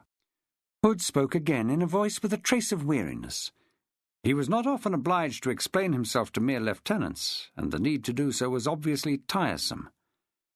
"These papers must go off to the Admiralty at some point, but you will be much advantaged if you have a fair copy of the court record. That you must do with your own hand." John Pearce was shocked. "My own hand?" "I will not entrust it to one of my secretaries, for the very good reason that to do so might alert certain parties to the fact that you are in possession of the information, thus allowing them to prepare to meet whatever challenge you throw at them." "You cannot trust your own secretaries?" In the split second following that outburst, John Pearce realized he was being naive. Of course Hood would not allot the task to one of his secretaries, given he had no intention of ever admitting the records had been viewed by anyone other than those with the right to do so. Yet the older man clearly felt he had to say something. "Let us say I prefer not to take the risk of trusting them. Now let us conclude this discussion and move on." Hood slapped the bundle of papers, sending up a small cloud of dust. "You need this, but you will also need witnesses, at least one who will attest to the fact that any testimony they gave was false. How easy do you think that will be, given they are all sailors and beholden to the man you wish to accuse?" "Not easy, I grant you, but once a writ is issued—" "You won't get one, Pearce, unless you have testimony, either in person or in writing." "Are you offering to use your good offices to provide them?" "No, I am not. But I might just be able to ensure that some of the witnesses are in home ports and available for subpoena, like the very men you claimed were illegally pressed, and those serving aboard HMS Brilliant." Pearce looked hard at him. The Admiral was offering to give him everything he wanted, and there had to be a reason. "You said a moment ago that we needed to move on. To what, may I ask?" "A small mission we wish you to undertake." "No." Hood hit the papers again. "Then these, Pearce, go back in that locker and you will never get sight of them again." "There is no risk in this mission," Parker insisted. "I seem to recall," Pearce snapped, "that you said that before, and on both occasions my life was most definitely in danger." "I cannot think you would be in danger in Naples." "They are our allies," Hood added, nodding to Parker to continue. "We are going to be open with you, Lieutenant." "I will struggle to cope," Pearce replied. "Very amusing. What do you know of the situation here in Toulon?" Pearce hesitated for a moment before replying, his mind working hard to see the message behind the question. I would judge, sir, since you bring the matter up, that it is in the balance. Very much so, Hood asserted. We cannot hold it without more troops.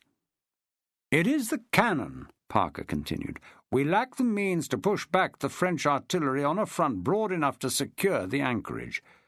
Yes, we can attack each position individually, but that creates as many problems as it solves, and costs us lives in the process. That in turn weakens the garrison. The trouble is, Pearce, said Hood, taking up the discussion, I have just had a dispatch from Billy Pitt to tell me there are no troops available in England. Did not a transport arrive from Gibraltar? If you'll forgive the pun, Pearce, said Parker, they are a drop in the ocean. Never mind the puns, Hood growled. We need at least 10 times their number. They were working in tandem, seeking to wear down a man who was clearly sceptical, so Parker was next.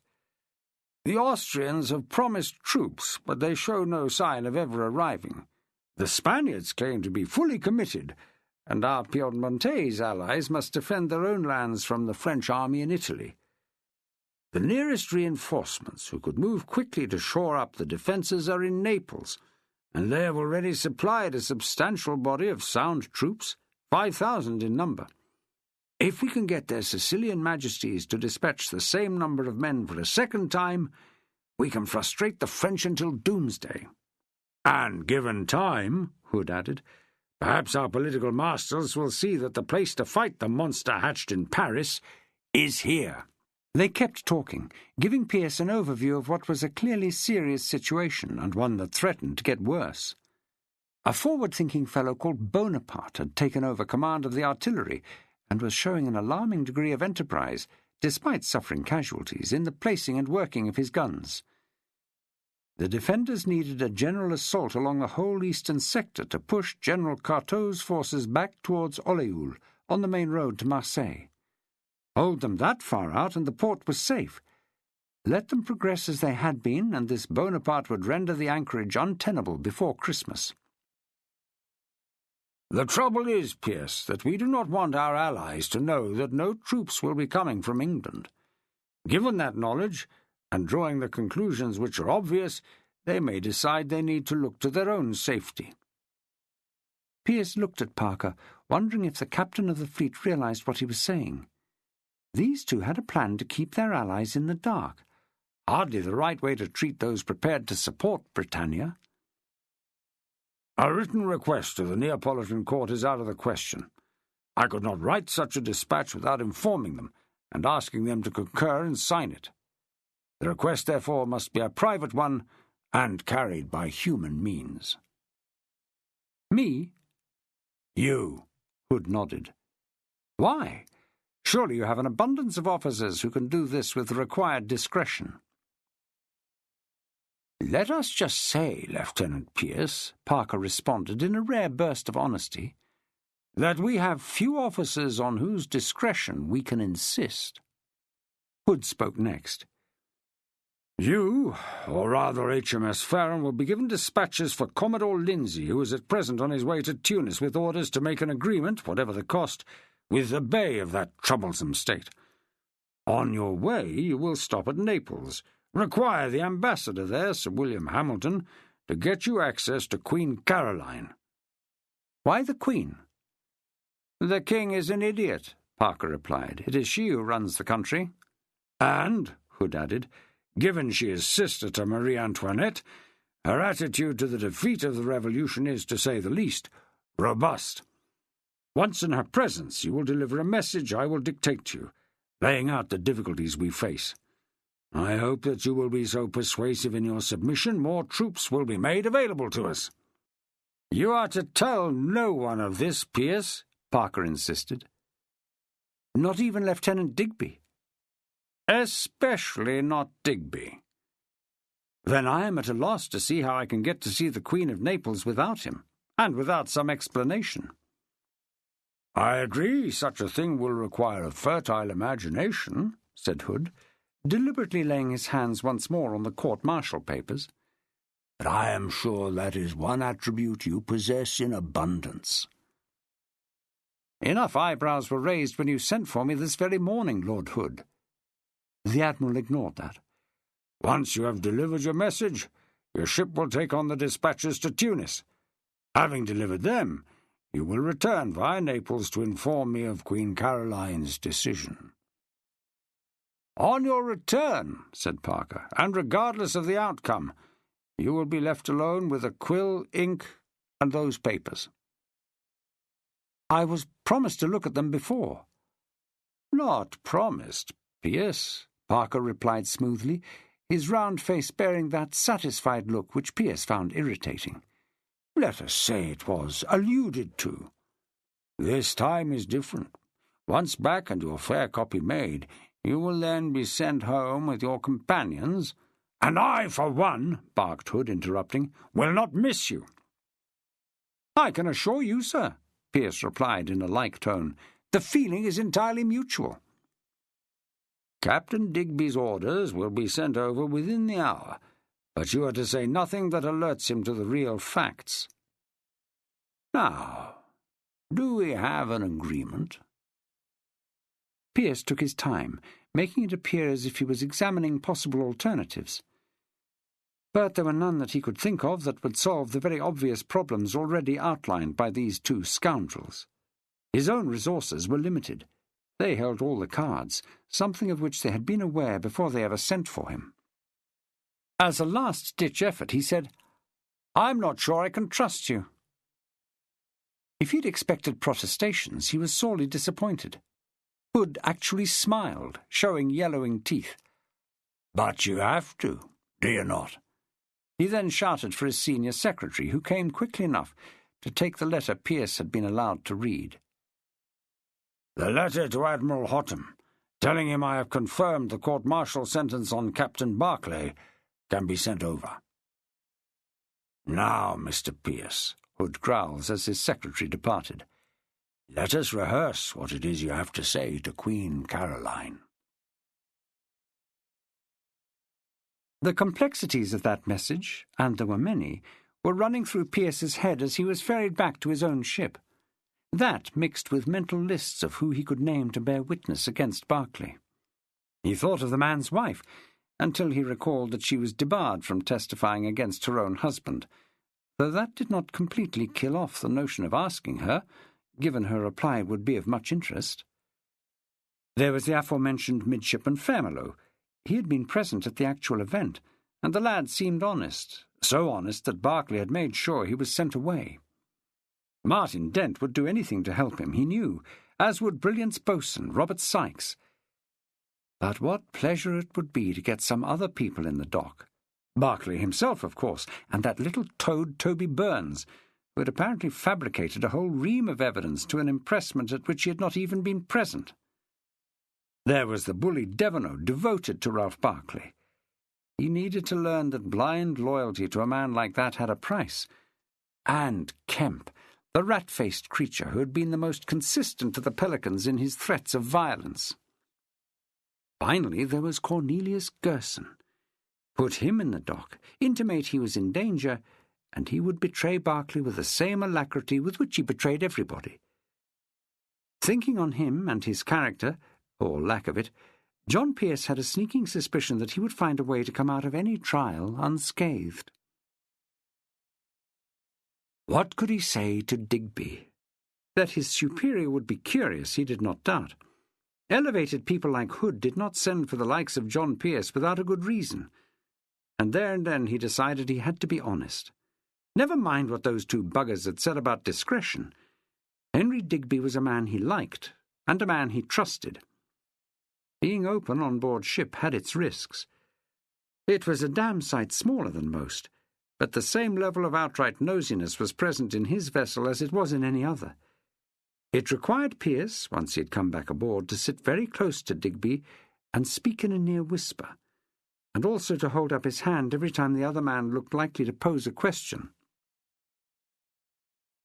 "I was ordered not to tell you this, sir, but it is not like our previous encounters in Biscay and Villefranche.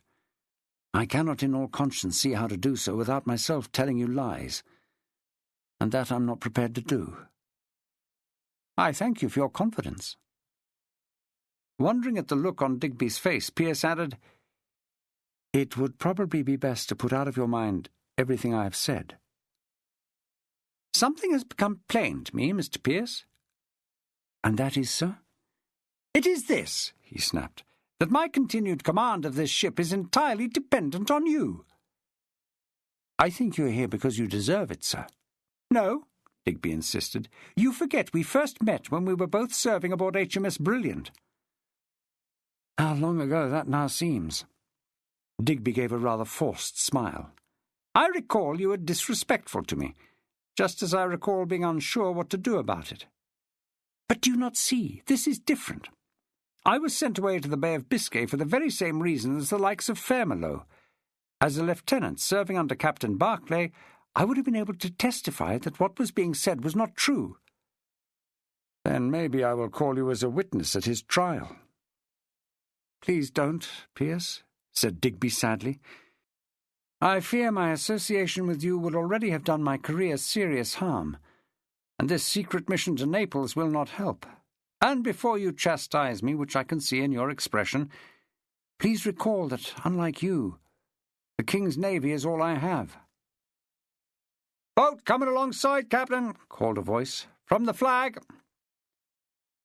"Our orders," said Pearce, before adding, "and if it turns out that what you say is true, then I can only tell you that I am sorry." "I know, Mr. Pearce. Just as sure as I know you will do that which you have to, without a damn for the consequences to anyone caught in the eddies of your fixation." Chapter 12. For lovers of coincidence, the sight of Toby Burns sitting in Sir William Hotham's great cabin would have occasioned a remark, doubly so, given the conversation revolved around something of the same subject as that taking place on HMS Victory. On Hotham's table lay a copy of the same set of papers that had sat on Lord Hood's, and Burns was being gently questioned regarding his testimony.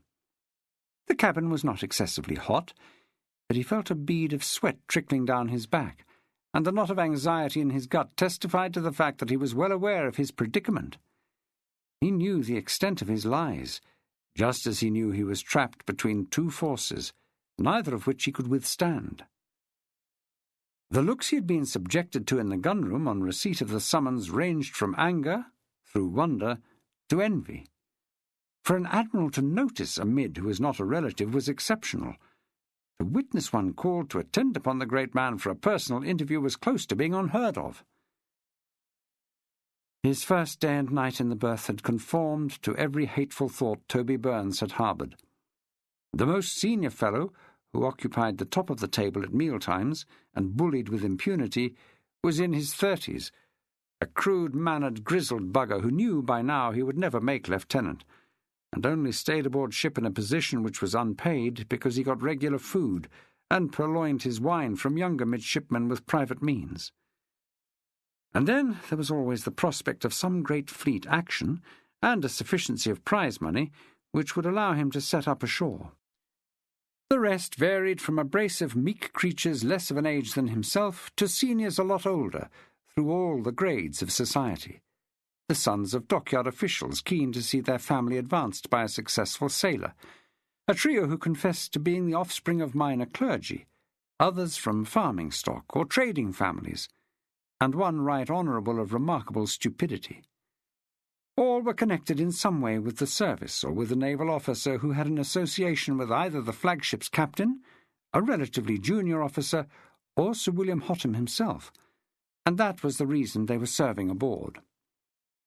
The berth was filthy and stank of excessively bad food and unwashed humanity, none fitting the latter description more than the servant who attended to their needs. So dirty an individual, in grease-stained ducks and a face never troubled by water, that Toby had thought him on first sight to be a blackamoor. He knew from his bitter experience on first coming aboard his uncle's ship that his sea-chest would be rifled as soon as his back was turned. His good shirts would disappear to be replaced by near rags. Not a handkerchief would remain in his possession, and he would be lucky to hang on to any stockings or his spare breeches. Now here he was, sat alongside a man closer to God than humanity, clutching an apple the Admiral had given him, but too fearful to take a bite out of it. "I am well aware that you owe your uncle a great deal." "I do, sir," he croaked in reply, this from a mouth and throat devoid of fluid.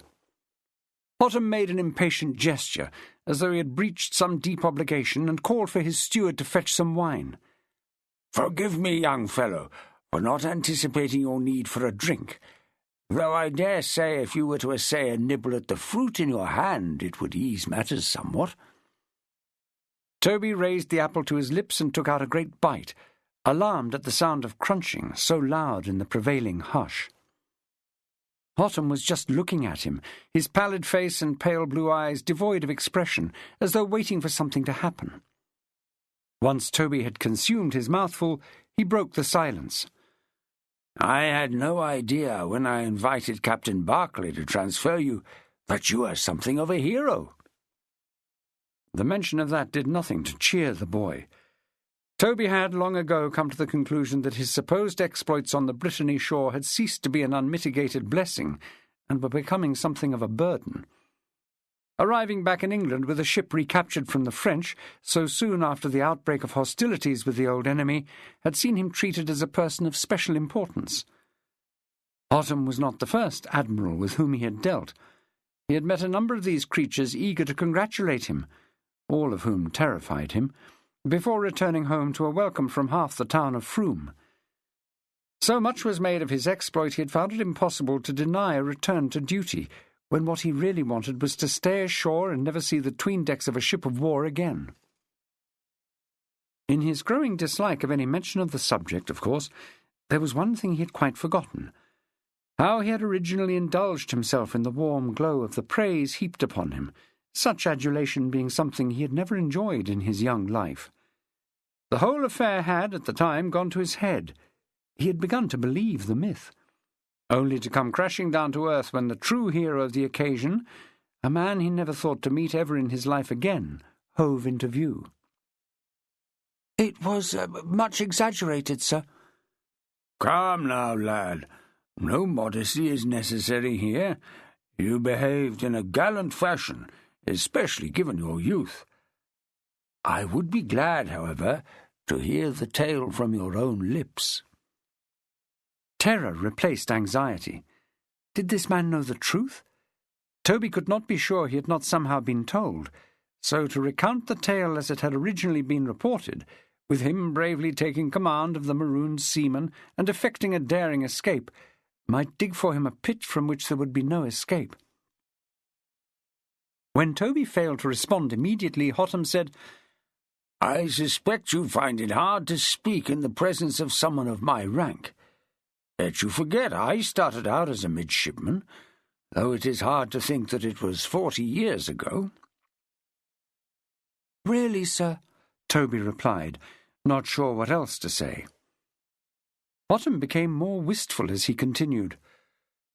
"At one time I thought I might have a lad of my own to come to sea, as you have, but the good Lord has not blessed me with a wife, and therefore that is a dream unfulfilled." Quickly the mood altered as he said briskly, "So, you see, lad, you have no need to be in awe of a fellow who was once just like you." "I hope my career enjoys the same level of success, sir." "Perhaps it will, given you have shown such early promise." "What was your first action, sir?" If Hotham realized he was being drawn away from any explanation by this young man, it did not register, for he had a fair measure of vanity, and it rankled that so few, notably Lord Hood, seemed to appreciate the high points of his career. That Hood had achieved more was due to the luck of being in the right place at the right time. It had nothing to do with judgment. Given the same opportunities, he might have surpassed his present superior. Sitting there, looking at the boy, his whole career seemed to flash before him. "Alas, Mr. Burns, my first action was indecisive. I took on a Frenchman of superior force, but nothing came of it, though I managed a few months later to overhaul and take, by boarding, a privateer of 26 guns. "A powerful opponent, sir." "Indeed, and it got me my step to post rank. Hotham had replied in an almost distant fashion. He was thinking of how well he had done in the Americas, with a sound action in 57 that had seen him and his consort take as prize an enemy man-of-war. But the feeling of a life well lived could never be sustained, for it led to the misfortune he had experienced off the Scilly Isles, escorting a large homebound convoy. The French squadron who had intercepted them had been too powerful for his few frigates to oppose, so he had been obliged to watch them help themselves to as many prizes as they could overhaul before nightfall, and that was an event which still haunted him. One of the pair of chronometers on the bulkhead began to chime the hour, the sound of which seemed to affect the Admiral and bring him back to the present, where he sat more upright in his chair and, moving close, fixed Toby Burns with a firmer eye. "But I did not invite you here to talk about my career, did I?" Toby's heart sank once more, the thought that he had avoided telling his own tale evaporating. "I must wait to hear about your exploits, Mr. Burns, for time presses, so I must return to the main subject, which, as we know, is of you giving evidence at your uncle's court-martial, and how it relates to the truth." The clenching feeling in the boy's stomach was so acute he feared he might void himself in panic, and the same emotion was obviously apparent in his face, for Hotham laid a hand on his knee and gave it a reassuring squeeze. "Do not alarm yourself, lad. I suspect your uncle asked for your help, and you willingly gave it." "I did, sir," Toby lied. He had been as afraid of his uncle as he was now. It was that dread which had induced him to agree to tell a pack of lies. "But it was not the whole truth, was it?" None of it was true, not one jot, but he merely shook his head, unwilling to say so out loud.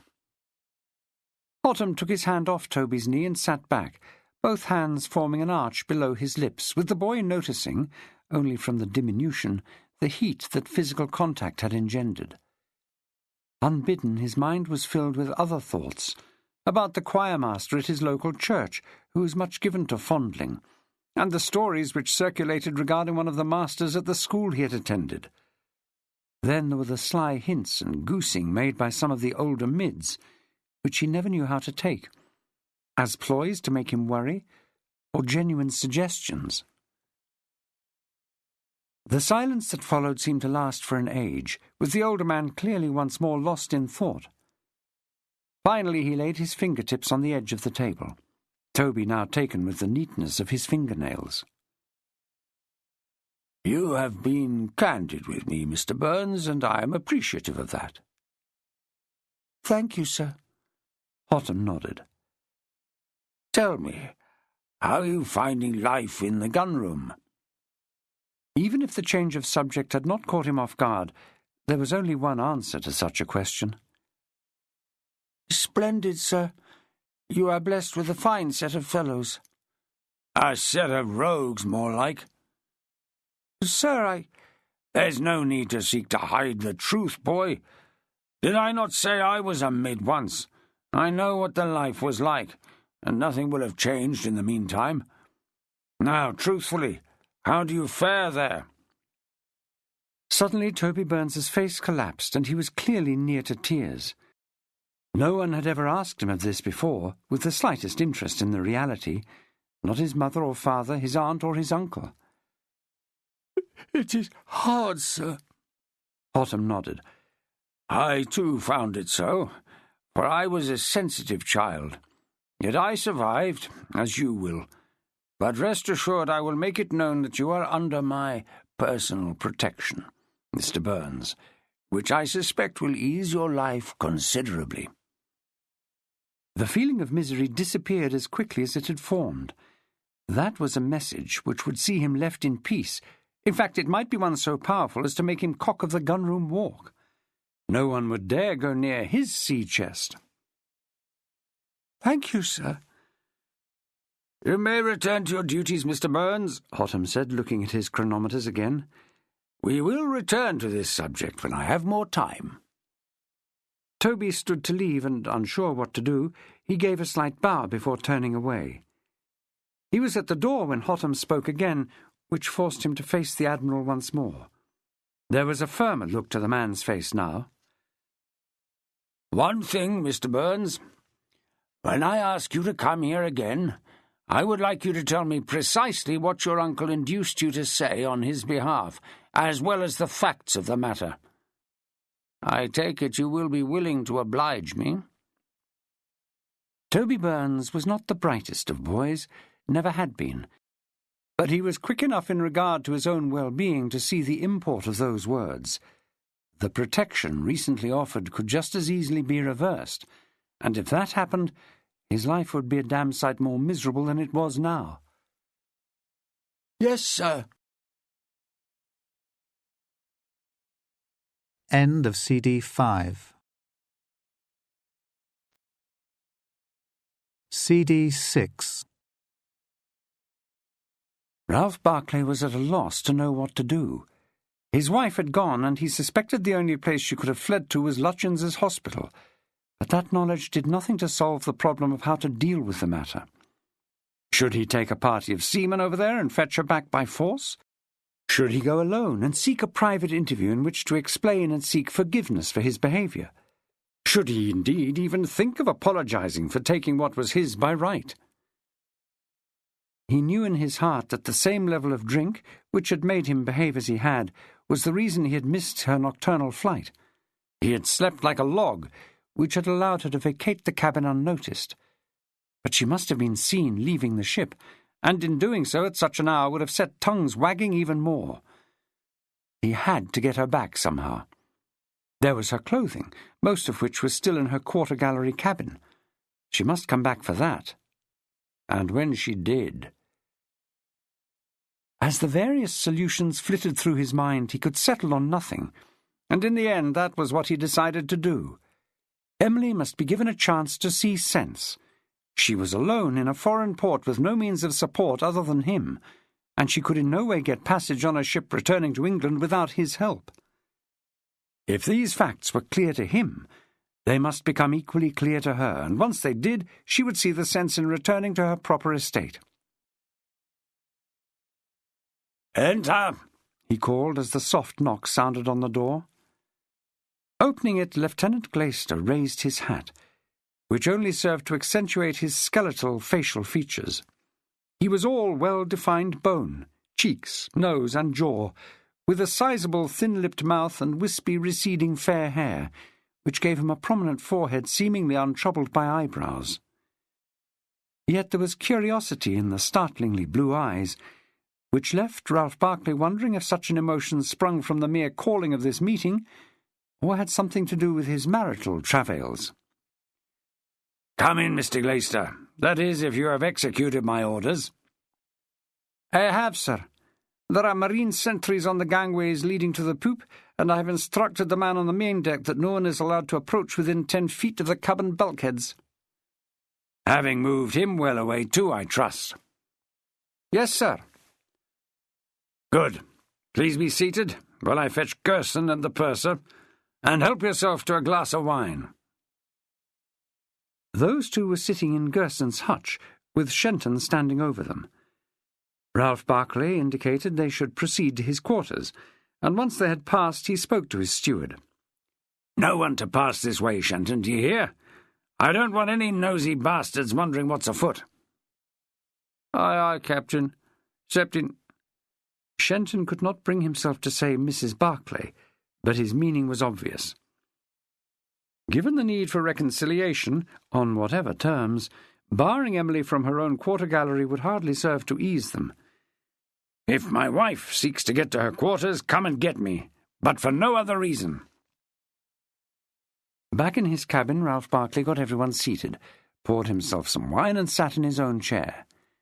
Then he raised his glass. "Gentlemen, the ship." All four raised glasses were drained, with accompanying murmurs, and refilled before the captain addressed his premier. "Mr. Glaister, I wish to ask you what you think of the alliance we presently have with the French."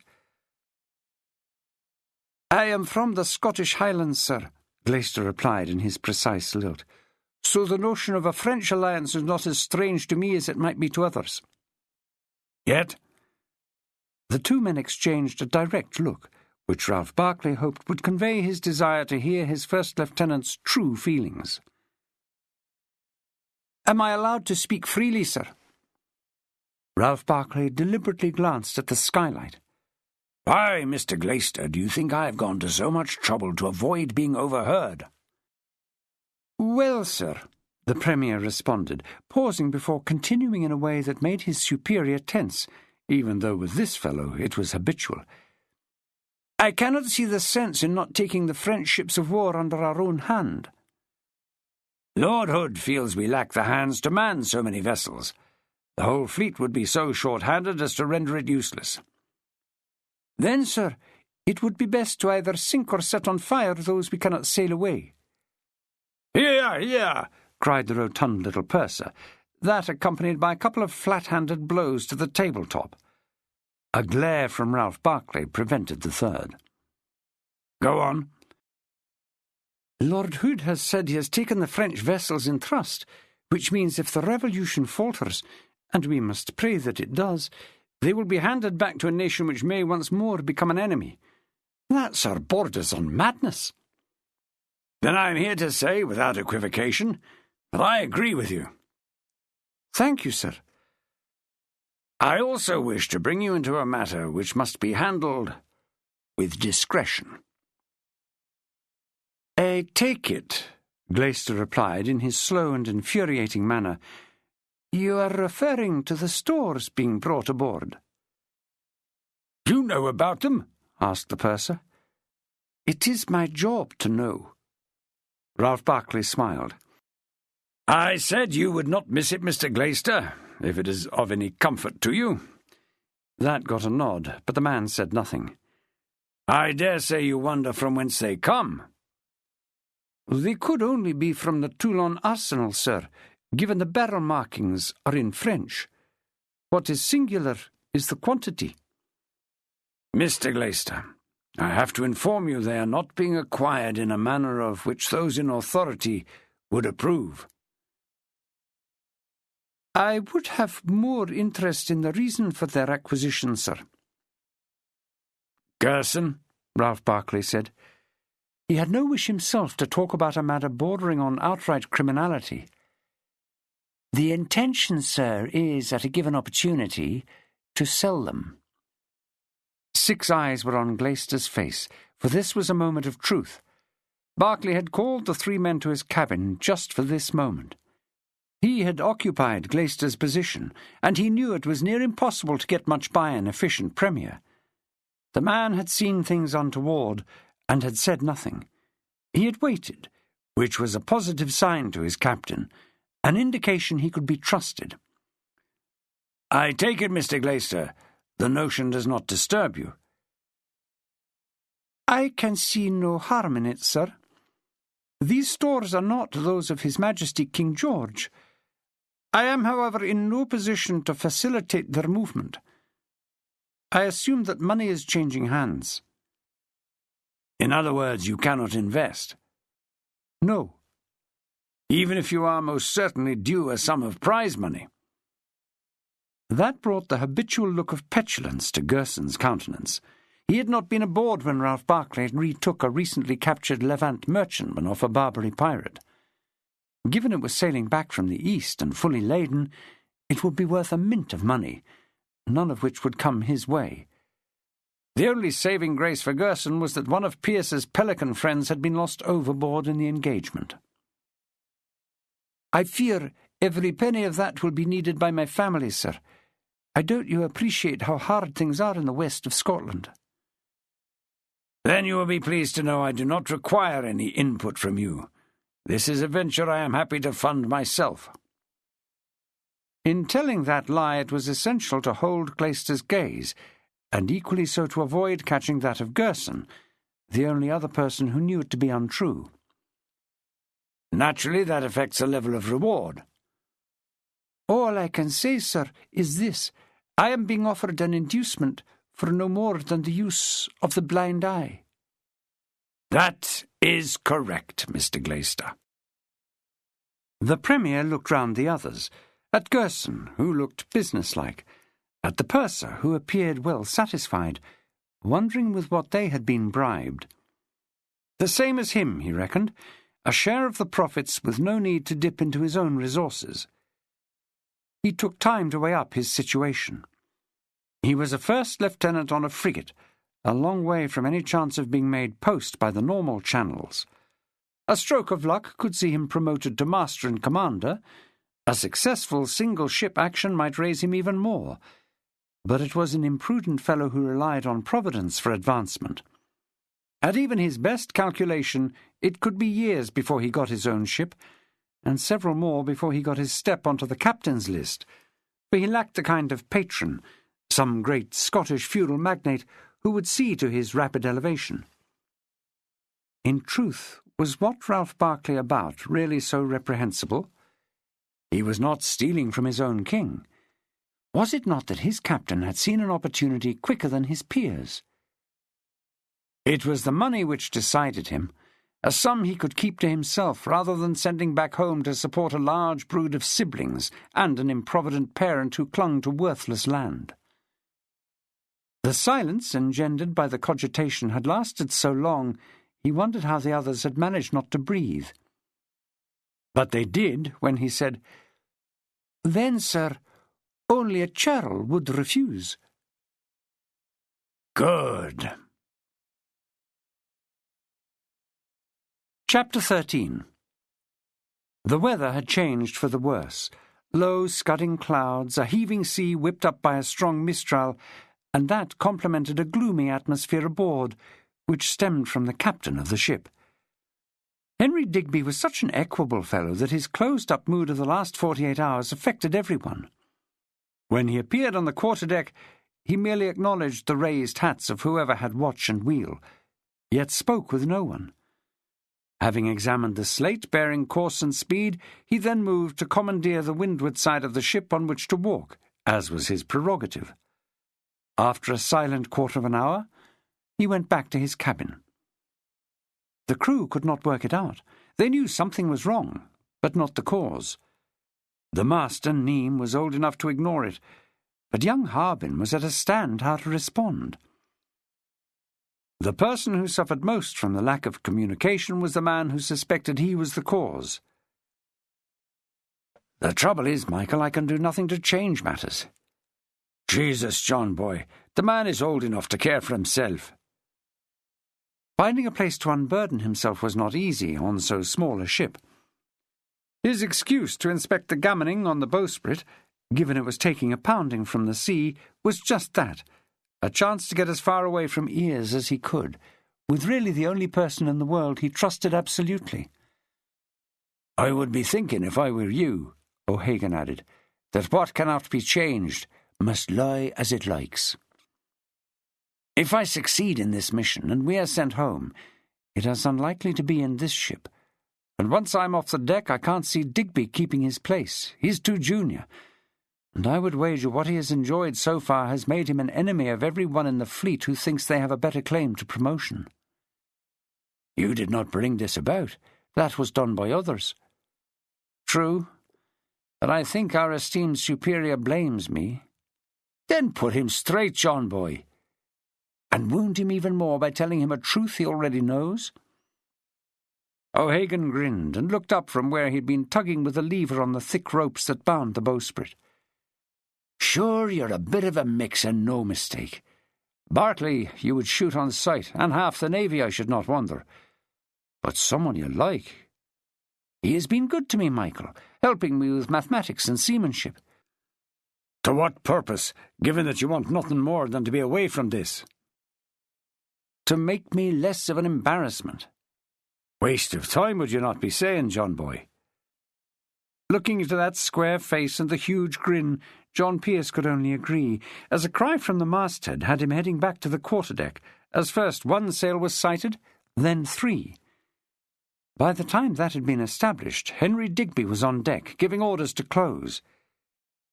Pearce was about to mention his mission, which brooked no delay, and certainly if those sails turned out to be enemy vessels, no diversion for either action or avoidance. But the set look on his superior's face, and the deliberate lack of eye contact, left him in no doubt such an opinion would be unwelcome. Naturally, Midshipman Harbin was afire, and he could not wait to be sent aloft with long glass to report on the nature of the sighting. Digby did not oblige the boy. Instead, he addressed his premier. "Mr. Pearce, aloft if you please, and tell me what you see." "Aye, aye, sir." That was the only possible response. Pearce took a telescope from the rack and tucked it into his breeches, then headed for the windward shrouds, wondering what giving this duty to him meant. Telling Digby about the mission had been a bad idea, and not only because it had angered him.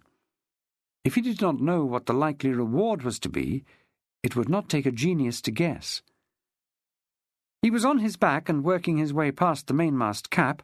The descending lookout used the lubber's hole, so that took all his attention. But on the upper shrouds he was beginning to wonder if Digby, on their return to Toulon, might make common knowledge the secret mission entrusted to him. If he did such a thing, and Lord Hood or Parker got wind of it, their arrangement would be voided. How would he explain that to his pelicans as anything other than another failure on his part? At the crosstrees he slung one leg over the yard, hooked an arm round the thin upper mast, and extracted his telescope. Given the sea state, the ship was heaving into the waves, soaking the bowsprit, though not deep enough to send water over the bows. What it did mean was him arcing forward and backwards, as well as side to side through dozens of feet, and variable at that, trying to focus an instrument which was determined to defeat him both in its aim and purpose. Finally he got the horizon and the trio of white topsails, which were closing with HMS Pharaon without in any way seeking to avoid contact. They must have seen her topsails. They too would have a man aloft to tell them what he saw, and given the billowing white ensign above him, which was flapping forward on the strong wind, it must be plain to them they were British and a warship. He had to wait till one of them heaved up on the swell at the same time as the sloop to positively identify them as merchantmen, and it took even longer to get a clear view of the ensign that identified them as Genoese, probably carrying stores to Toulon, all of which he relayed to the deck below. As soon as he saw a man coming aloft, he assumed his duty to be at an end, and seeking to underline his credentials as a naval officer, he declined an easy descent and slid down a backstay to the deck. Digby was not there. He had returned once more to his cabin, and that was where Pearce went to find him and to have a conversation, which was damned formal, given their previous good relationship, though Pearce was invited to sit. "I am concerned about your present attitude, sir." "I think, Mr. Pearce, that is none of your concern." "It is very much that, sir, if I feel it affects the running of the ship." "You claim such knowledge?" "Sir, you can cut the atmosphere with a knife." "A ship of war does not sail well on atmosphere, Mr. Pearce. It sails well on everyone carrying out their proper tasks. I do not think one of your duties is to question my method of command." "This is rot." Digby's expression showed how shocked he was. "I beg your pardon." "Forgive me, but I cannot go through with this polite farce. I did not ask to be in the Navy. I did not ask even to hold my present position. I had no desire ever to come to the Mediterranean, and I most certainly had nothing whatever to do with you gaining command of this ship." "I would ask you, Mr. Pearce, to mind your manners, given I am your superior." "Damn me, Mr. Digby. If I can be rude to Lord Hood, and I have been, I can assuredly ignore your rank. You are worried about your future, I know that, which I sincerely hope will be devoid of any influence you may wield." In his irritation, Digby only confirmed that which Pearce suspected. "If you feel it damaged in any way, I cannot see how you can blame me." "Who am I to blame?" "Try Ralph Barclay. Try that sod Hotham." Digby's reply was larded with irony. "That would be a splendid idea, for me to impugn the motives of two senior officers.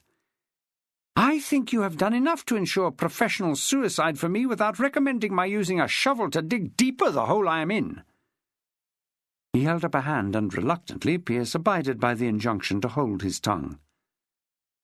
"How do you think I see my future, where once I hoped it was promising?"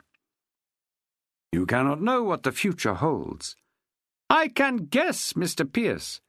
In one fell swoop I have made dozens of enemies on the lieutenant's list, men who would have seen a ship of this size as theirs by right of seniority. To whom will they have made known their disappointment, you think? Their captains, for one, so my name will stink there too, and that does not take into account anyone, either naval or civilian, who has an interest in their advancement, and who is in receipt of their letters home. I served on Britannia twixt Lisbon and Toulon. In fact, I think Berkeley wanted me off his ship even then, and I can tell you I made no friends in that wardroom. So please do not even allude to the idea that my being here does not involve you. Which anyone with half a brain would have discerned on first taking command of this ship. Yet I don't recall your declining the duty. Suddenly Digby, who had been sitting bolt upright, let his shoulders sag. I could be done for in the service, Pearce. I think, sir, you exaggerate. You do not know it as I do, Pearce. Word gets round. Tongues are employed to damn more than to praise. Any discussion in which my name comes up, and it will be attached to yours. And even you must admit such an association will do me no favours. That I cannot help, and neither will I take the responsibility which you seem to lay upon me. Slowly Digby shook his head. All his anger at Pearce seemed quite gone now. He had left that person to wonder if Digby was still angry with himself. Neither should you. It is I who have been a fool. I should have seen this clearly before and sought to shift as soon as we got back from Biscay, but— Opening his hands, he indicated the cabin in which they sat, a gesture Pearce understood completely. The enjoyment of this goes to the head, making it hard to give up. And? As soon as we return to Toulon, I must take steps to vacate this command and find another in which I can attract less jealousy. Are you sure such a thing exists? A deep breath followed, before Digby added, Forgive me, Mr. Pearce, for taking out on you that which is none of your doing. If it's any consolation, sir, I named you to Lord Hood as an excellent officer. Digby's look required no words. Any recommendation from such a source was not likely to lead to an advantageous outcome. The Bay of Naples was reputed to be a site of great beauty. Sailors who had visited praised it to the heavens. But it was apparent, as HMS Pharaon cleared the island of Ischia, it was only true if the sun shone. On this day of heavy cloud and grey-green sea, the famous islands that dotted the bay, jewels of antiquity, were shrouded in fine mist, and the buildings that lined the shore, no doubt bright when bathed in sunlight, looked dull at a distance and rain-streaked through a telescope. The imposing castle of St. Elmo appeared to be extra forbidding, while behind lay the great volcano of Vesuvius, its cap obscured by low cloud. In the naval part of the anchorage lay several line-of-battle ships, one bearing an Admiral's pennant. But it was to the standard flying from the Palazzo Reale, which fronted the harbour all along its great length, that Digby aimed his salute, 21 guns, as befitted a sovereign. Firing the salute had a double purpose, of course. It would alert the local plenipotentiary, Sir William Hamilton, to the arrival of a British warship, so that by the time the ship made her berth, he should be ready to receive them. No approach could be made to the Queen without he being on hand to make the introduction. Manners insisted that they show courtesy to the Neapolitan Navy, so without waiting, Digby took a boat to the ship anchored on the naval dockyard to present his compliments to the commanding admiral. He returned, knowing no word had come from Hamilton. He had been told the minister was away hunting with the king. "Yet the royal standard flies over the palace," Pearce said. "The Queen does not hunt," Digby replied, and having been well supplied with wine, he continued in a flippant tone which included the odd slurred word. "All she seems to do is bear children. The poor wretch has been brought to bed 15 times, and is heavy with child as we speak." "Then we must get a message to Hamilton, sir," Pearce insisted. while wondering what had happened to Digby's gloomy prognostications on his future. The copious consumption of wine seemed to have allayed them somewhat. Mood swings were not unknown in the inebriated, and one happened now, Digby replying in a prickly way, "That, Mr. Pearce, falls within your purview, not mine." Pearce's response was equally sharp. "I see you took pleasure in the hospitality afforded to ship's captains, sir." "What?" "Do I have your permission to take ashore a boat?" "I cannot see that you need my permission, Mr. Pearce." Seeing no sense in disputing with an inebriated superior, Pearce left the cabin and gave out the orders to man the cutter in which Digby had just returned. Within 10 minutes he was heading for the small fishing harbour of Santa Lucia, on the northern arm of the bay, the nearest hard landing place to Posillipo, where, according to the small hand-drawn map with which he had been provided, Sir William Hamilton had his residence, the Palazzo Sessa. The harbour was crowded with boats, all of which seemed to be occupied by families, which led to a cacophony of sound, shouts, cries, occasional screams, which seemed to be part of the process of dispute, which he would come to realize was endemic to this part of Italy. He had to leave a party to guard the cutter, and he made sure they had the means to buy some fish from the locals manning braziers on the quayside, though, having seen the state of Digby, he felt obliged to caution them about the consumption of wine. With Michael O'Hagan in tow, as usual bearing a cutlass, he made his way along the crowded wharf, seeking directions which, given he had no Italian, had Pearce waving and gesturing like a Neapolitan, pointing and slapping his forehead in frustration at the seeming lack of recognition that ensued. Michael, shouting in a combination of English and Erse, meant to aid him, but did nothing to facilitate matters, rendering the locals sullen rather than cooperative. "Mind your purse, John boy," the Irishman growled, easing his cutlass and glaring at everyone within his roving eye-line. "I'd never seen such a collection of scallywags." "In which case, Michael, they will all be armed with knives, against which one cutlass will count for little. Let us move off the quay and see what we can find." That led them into a series of alleyways and finally to an open marketplace, with tables groaning under the weight of colourful farm produce. But it also had taverns, and from one of them, after another bout of energetic arm-waving, a conveyance was secured. It was a cart drawn by a donkey and driven by a dark-skinned fellow in a wretched straw hat, who kept turning to grin at them, saying, "Madonna," a word which had Michael crossing himself repeatedly. The smile was devoid of teeth, and the finger with which he gestured the road ahead, a narrow, crowded thoroughfare, was missing the tip. Eventually, after hearing it repeated several times, Pearce began to understand that the Madonna was no other than La Bella Signora Hamilton. "Odd that," Pearce said to Michael. "The one thing I think that lady is not is a saint." "Who is she?" "A famous beauty, mistress to several rich men, much painted and much damned. Some think her traduced. Most people asked would tell you she is nothing but a retired London whore who has snared an old booby with a handsome post." "He being?" "The British ambassador to the court of the Two Sicilies." Given their carter knew of his Bella Signora, he required no directions, and the conveyance worked its way through narrow, teeming streets until coming to the gates of the ambassador's house, set on a steep hill and crowded with vendors using the overhang to shelter their wares. This entailed much shouting to get them to shift, an action in which Michael O'Hagan took much pleasure.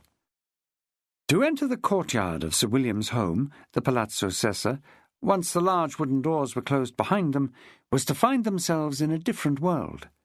The gates shut out the noise of the heaving street. The courtyard, even at this time of year, was full of flowers, which gave off a range of scents powerful enough to overcome the smell of the city, made worse by the foul weather.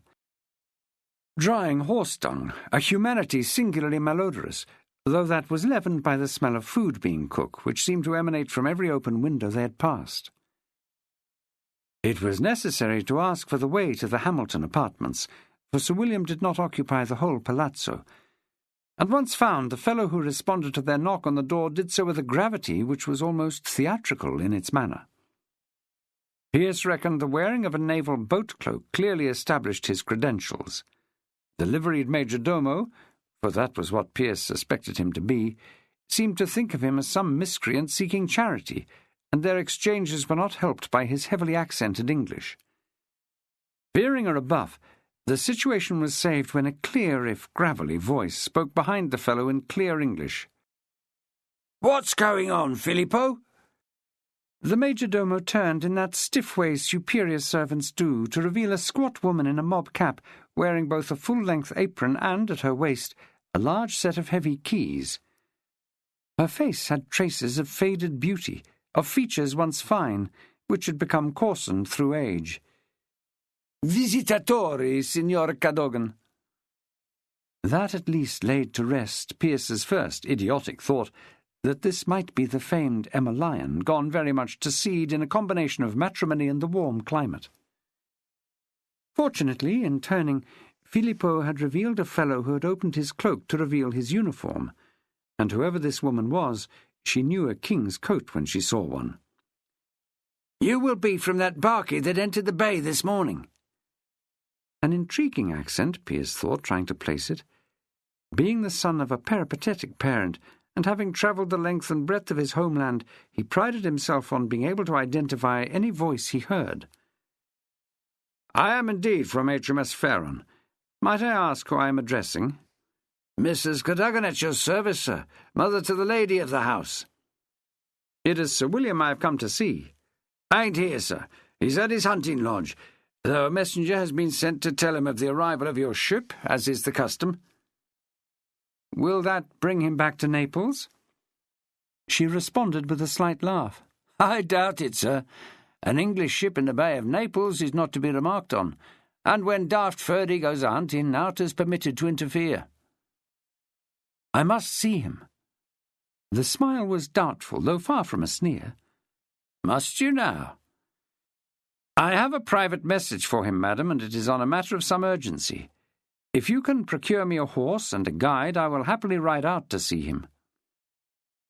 Mrs. Cadogan stood rock still, clearly thinking on that suggestion, before she made a gesture of greeting and bid them enter.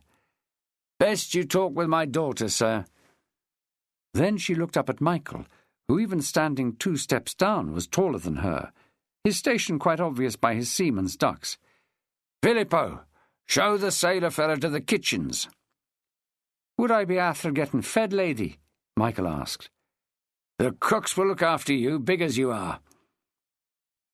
Michael went one way with the major-domo, while John Pearce followed in the footsteps of Mrs. Cadogan.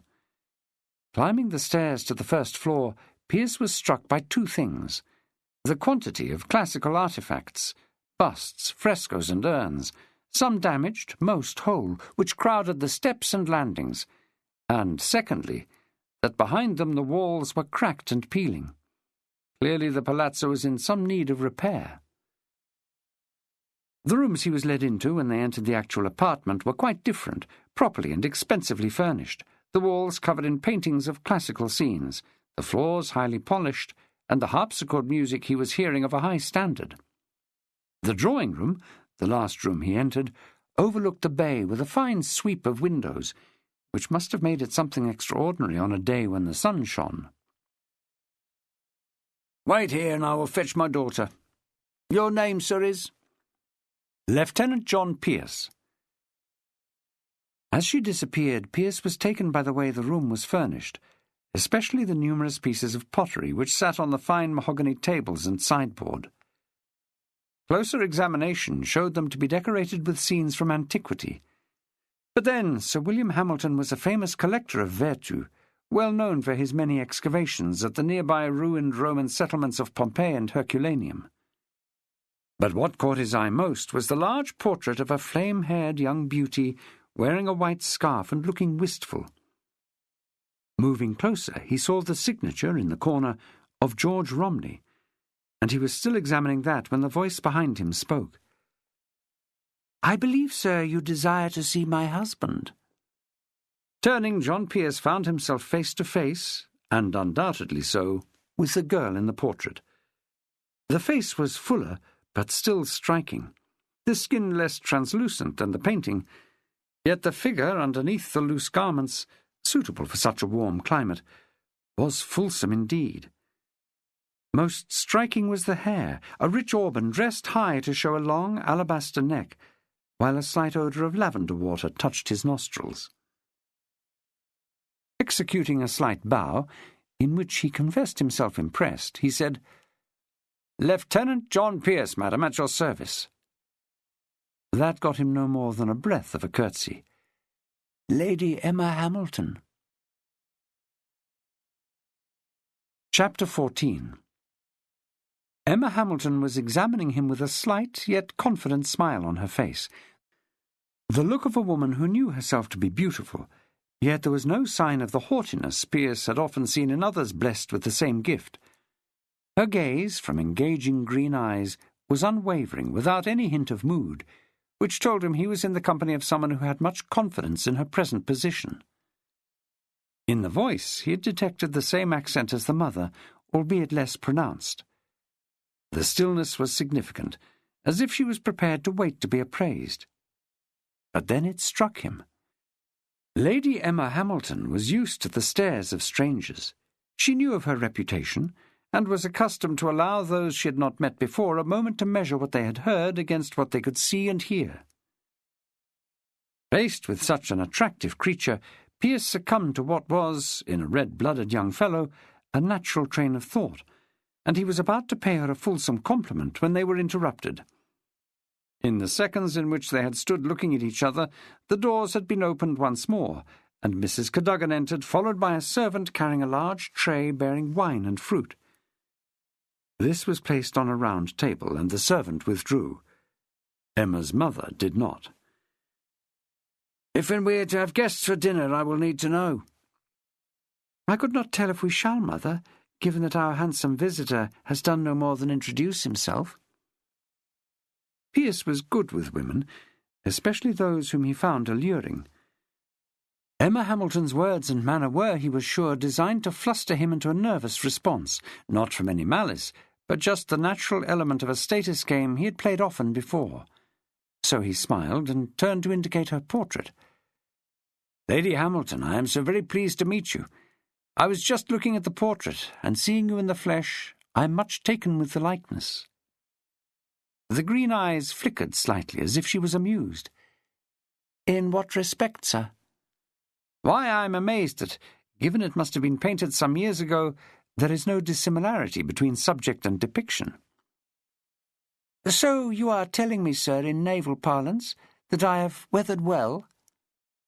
"I am telling you, my lady, that I was struck by the beauty of the portrait, and I am even more struck by the reality of the person who sat for it." A snort from Mrs. Cadogan was an inelegant testimony to her thoughts on that exchange, but Emma Hamilton laughed. "Mother, I see we have with us a fellow well versed in the art of repartee. Not, I have to say, Lieutenant, a common attribute of most of the sailors who visit us." "Then, my lady, I can only assume them struck dumb by your beauty." God, she takes a compliment well, he thought. Many a creature would have blushed at such a flattering remark. She merely dropped her head slightly to hide a grin, accepting a comment she must have been in receipt of many times in her life. "Wine, sir," growled Emma's mother, who had clearly allotted herself the role of chaperone and, from her expression, saw the need to exercise it. Pearce gave her his most engaging smile. "Delighted, madam, and might I add that there is no doubt from where Lady Hamilton acquired her looks." "Have a care with it, sir," Lady Hamilton added, in what was clearly a double entendre. "We are referring to a robust brew, stronger than the norm." He had to respond, but he also had to ignore the warning to take care with the mother. "My captain visited the fleet anchorage as soon as we anchored this morning, my lady. Having been royally entertained, I would say he has found out already that in such things moderation is a necessity." Twin furrows appeared above her nose. "You are not the ship's captain?" "No." "How singular, sir.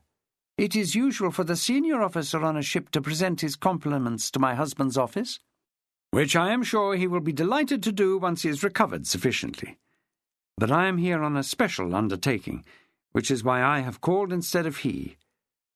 I need to see your husband as soon as humanly possible." "Regarding what, sir?" "I am afraid, my lady, that is for Sir William's ears alone." For the first time since her entering the room, John Pearce saw that there was steel as well as good humour in his hostess. Those green eyes flashed with irritation, momentarily for sure, but unmistakably. "You will find, sir, that my husband and I work in harmony. Indeed, he would tell you himself, if he were here, that he would find his office burdensome without my considerable aid." Pearce sought to keep his tone emollient. It made no odds if what she said was true or false. No good would come of upsetting the spouse of the man he needed. "And I must respond, my lady, with some regret, by saying that my instructions are quite specific." "Instructions from whom?" "Alas, I am not even at liberty to reveal that." If such a response annoyed her, she covered it well. "Am I allowed to inquire from where you have come?" That was a clever gambit, and it presented Pearce with a dilemma. To refuse to answer would reek of excessive obfuscation, yet to reply would be as good as admitting who had sent him. It took him several seconds to actually respond, and the reason he was open seemed to him a logical one. He was in danger of making an enemy of Lady Hamilton, and that could do nothing whatever to aid his mission. "Toulon, milady." Expecting her to respond with the name of Lord Hood, he was surprised and gratified when she said nothing. To anyone with a modicum of a brain, and he suspected Emma Hamilton might be a lot brighter than that, the connection would be obvious. Also, although she had nodded at the name of the place, it was clear by her slightly puzzled expression that she was thinking through the import of what he had said, and what she had extrapolated from it. "Lieutenant, please be seated." As Pearce moved to a chair to do so, Emma sat down herself on a chaise, speaking over her shoulder. "Mother, I think we need to be left alone." That got a look which rendered the matriarch's features exceedingly gravid, and a growl was heard, albeit one locked in her throat. But she obliged, though the door was not closed behind her with anything approaching gentility. The sound of its slamming made Emma Hamilton laugh, and she leant forward to confide in Pearce. "She still sees me as a child, Lieutenant, and fears to leave me alone in strange male company." Pearce merely smiled in acknowledgment. He knew from experience not to enter into discussions about a person's relatives before having a full picture of how they saw each other. He had known folk furiously defend a person they had just damned, blood generally being thicker than water.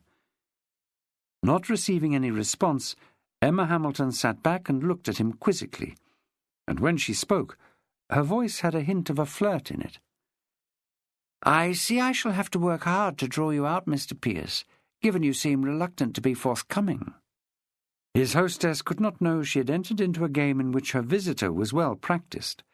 Coming to manhood in revolutionary Paris, John Pearce had dallied with many a beauty, exchanged bon mots with acknowledged wits of both sexes, enjoyed a lasting liaison with a beautiful aristocratic mistress, moving from shy, impressed youth to an accomplished social animal. When it came to flirting, he had learnt well. "It is in my nature to be reticent, Lady Hamilton, in the face of such loveliness as you possess, lest my attraction should allow my tongue to run away with itself." "Something tells me, Lieutenant Pearce, that your tongue only runs when you tell it to do so, and I am sure, when employed to the full, it is highly effective." There was a definite sexual innuendo in the way she said that, and he took no offence at her aim.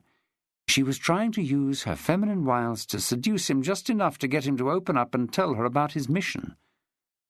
Emma Hamilton knew she was striking, and took it for granted he found her so. So she would play a little, hoping to draw him into an indiscretion based on his desire to please a woman whom he would surely love to bed. Having made that play, she waited for him to respond, and when he did not, merely holding her gaze without any expression of his own, she burst out laughing, a sound both musical in its tone and coarse in its stridency. "I can see that particular ploy will not suffice." Ploy, milady? Pearce inquired, deliberately looking baffled. I am gratified to see you have the manners to pretend you did not spot it for what it was. I see now I shall have to be serious and treat you with a degree of respect. I'm sure I would appreciate that, milady. She stood and began to pace around, though there was no agitation in her gait. I will send a message asking that my husband return to Naples, but he cannot come here quickly, since he must first gain the sovereign's permission to depart, and since King Ferdinand has a great deal of affection for Sir William, and sees him as the ideal companion in the hunt, that may not be immediately forthcoming. Is there any way in which I can express the urgency of my meeting him without being open about the purpose? So he can impress that upon the king? Pearce nodded, and Emma Hamilton shook her head. You do not know Ferdinand. The man is like a child with an infant's petulance. He is addicted to two things, the seduction of young women and the mass slaughter of innocent beasts. That brought forth a full smile. Perhaps the two are not so dissimilar, wouldn't you say? I was informed Queen Caroline ran the government. Then you were informed correctly. She sat down again, folded her hands together, and her face took on a serious look. I'm going to tell you, sir, that when it comes to the Queen, I am an intimate friend. Indeed, there is hardly a day when I do not see her, and hardly a day when I do not entertain her children. I would go so far as to say she confides in me, to the extent, for instance, that I know, weary of being brought to bed with child, one of her main tasks is to find suitable substitutes for a husband who has too much warm blood in his veins. The man is insatiable. Never mind his royal offspring. The king has sired enough bastards to man 100-gun ship. Milady, I fail— She cut right across him. If you have come from Toulon on a mission which can only be related to Sir William, it has to do with some request you require to put to the government of the court of Naples. Am I correct? Pearce made a non-committal gesture, neither agreeing nor disagreeing. Lord Hood has chosen well, she said. You are sure I come from Lord Hood? Who else? He commands at Toulon. If something is needed, he is the person who would send the request, as he has done once already by means of Captain Nelson. And given what we hear from there, through the dispatches from the commander of the Neapolitan forces, Prince Pignatelli, it would not take a genius to work out what any request from Lord Hood might contain. You read the dispatches from the Neapolitan commander? Emma Hamilton made a gesture as though the answer was obvious. The Queen shows them to me, and seeks my opinion. His reply, given his own lack of martial knowledge, was tinged with a degree of hypocrisy. You have military training, too. I detect, Lieutenant, a degree of condescension in that remark. I merely underlined those readings to press upon you that I enjoy the full trust of Queen Caroline as much, if not more, than my husband. I feel, milady, you are about to suggest something. Of course I am, but first I'm going to tell you the reason why the Queen places so much trust in my opinion. The grounds for that were too obvious. Could it be that she mistrusts the opinions of others? Emma Hamilton smiled at an intelligent gambit, which removed from her the need for much explanation. The Queen has an efficient set of secret informers who tell her of anything which might threaten her position. How much, Mr. Pearce, do you know about the Revolution? The answer, a great deal more than you, remained unsaid. Enough. Enough to know how much it affects matters in Naples? I confess no. Then let me tell you, sir. There is a strong body of Republican sentiment in this city. To an outsider it looks like a contented place. The sun shines, the markets grown under plentiful produce from the surrounding countryside. There are abundant fish in the sea. Yet it is the nature of man to create so many mouths to feed that some must starve, and that is so in Naples. But it is not the hungry that present the problem. As in Paris, it is those who should know better. Members of the nobility, wealthy men engaged in trade, Freemasons, who surely know that to let out the beast is to lose control of it. She stopped, looking wistful for a moment, and stood to pace again before continuing. I saw the King and Queen of France when we passed through Paris in the year 91, after my marriage to Sir William. My dear sweet Queen Caroline's sister looking forlorn and the King bemused. It broke my heart. Naples, milady, Pearce said evenly. He too had seen Marie Antoinette and King Louis just after they had been fetched back from their attempt to flee the country. But he would not have had the same over-romantic response. He was enough of his father's son to see that they had brought their predicament upon themselves, while also being enough of his father's son to have been sure the way to treat them did not include decapitation or any other form of execution. There are powerful men here who would do to Ferdinand and Caroline the same as that meted out to the French royals. There are men here who work, as we speak, to undermine the monarchy, quite a few of them in the councils of the Queen herself. You might ask why she does not dismiss them. I would guess, then, they are more dangerous outside her councils than inside them. What is it you want from the Queen, Mr. Pearce? What I want is for her ears only. Troops, cannon, powder and shot, food. It cannot be other than that. Shall I tell you what the Queen wants? Please do. The response was loud and sharp. She wants to keep her head, sir. She wants to see the surviving children she has borne grown to become adults in freedom and to come into their estate. She wishes for a prosperous and secure kingdom, so I will advise you, if you have any requests to make to Her Majesty, they be couched in such a manner as to reflect those concerns. Do you speak German? No. The Queen is Austrian, and I can tell you she does not speak a word of English. May I ask, how do you communicate with her, milady? Emma Hamilton spun round then, her eyes really flashing with deep passion for the first time. Everyone who comes to Naples expects to meet someone who would never aspire to be more than a serving wench. I take some pleasure in shocking them with my accomplishments. The Queen, I am sure, will be comfortable in French.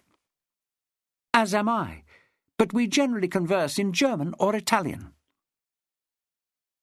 John Pearce was caught in a dilemma. Hood had made it clear that time was of the essence.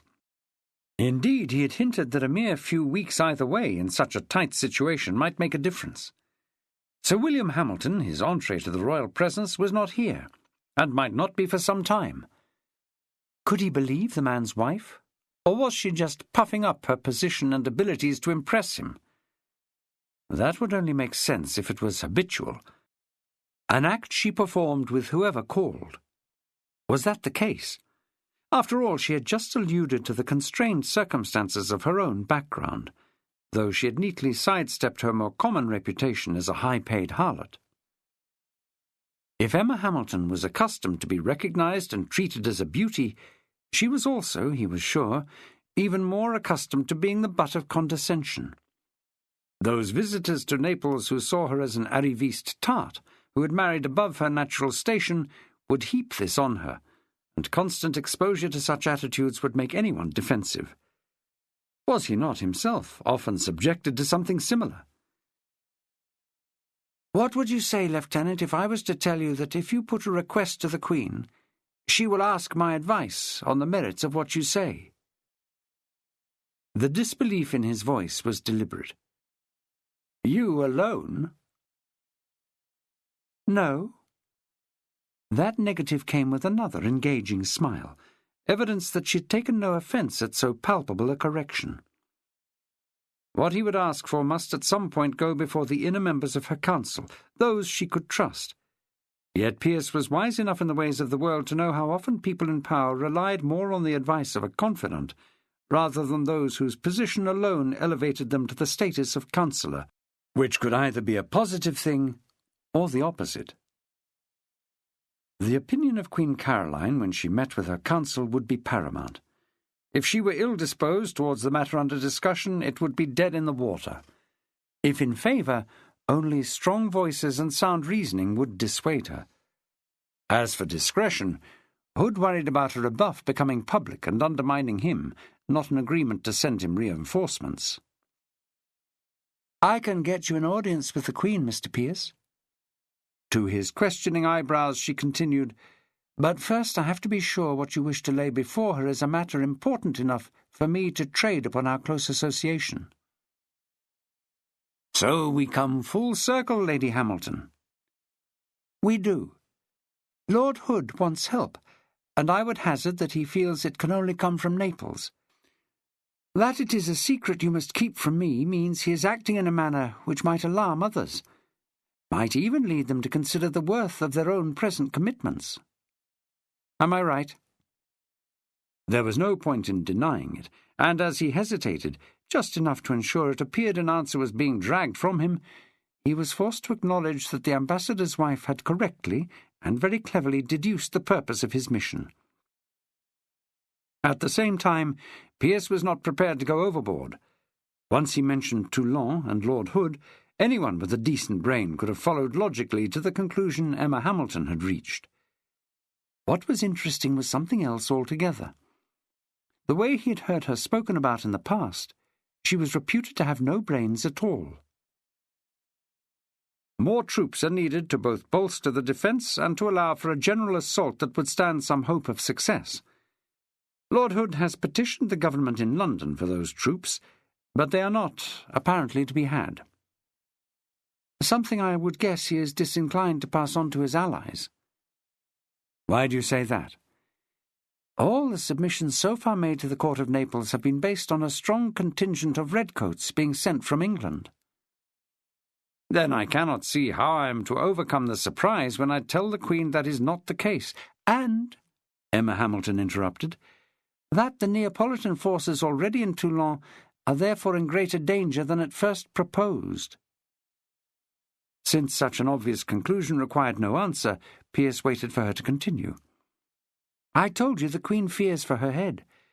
Therefore any request put to her must be soundly based on the notion that the frontiers of her kingdom lie with the defence of Toulon. Lose that place, and all Italy is threatened. That may well be true, given there is an army about to invade Lombardy. If Toulon falls, they will be massively greater in number.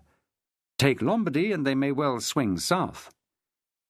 Her fear will be this, that to denude the kingdom and herself of fighting men might encourage those of a republican hue to rebel. The fear of inner turmoil is greater than that of external assault. Which makes for a difficult set of choices. But, she insisted, ones which must be made. In the absence of Sir William, I will secure you a private audience with the Queen. You will put your case, and I will advise her of the need to comply with your request. Do you not fear to take so much upon yourself, milady? No, Lieutenant Pearce. I fear not to. The audience will be early on the morrow, so you must rest here tonight. I cannot risk that you return to your ship and are somehow delayed. That would not please the Queen, who has a German attitude to punctuality. I have a boat standing by at the harbour of Santa Lucia. Then, she replied, giving him a very direct stare, you must send the man who accompanied you to inform them you are spending the night ashore. Looking into those green eyes and at that beautiful face surmounted by flame-coloured hair, and taking into account the reputation of the person making the suggestion that he must remain in the Palazzo Sessa for the night, Pearce was suddenly given to wondering, given her husband was absent, if an audience with the Queen was the only thing he was being offered. End of CD 6.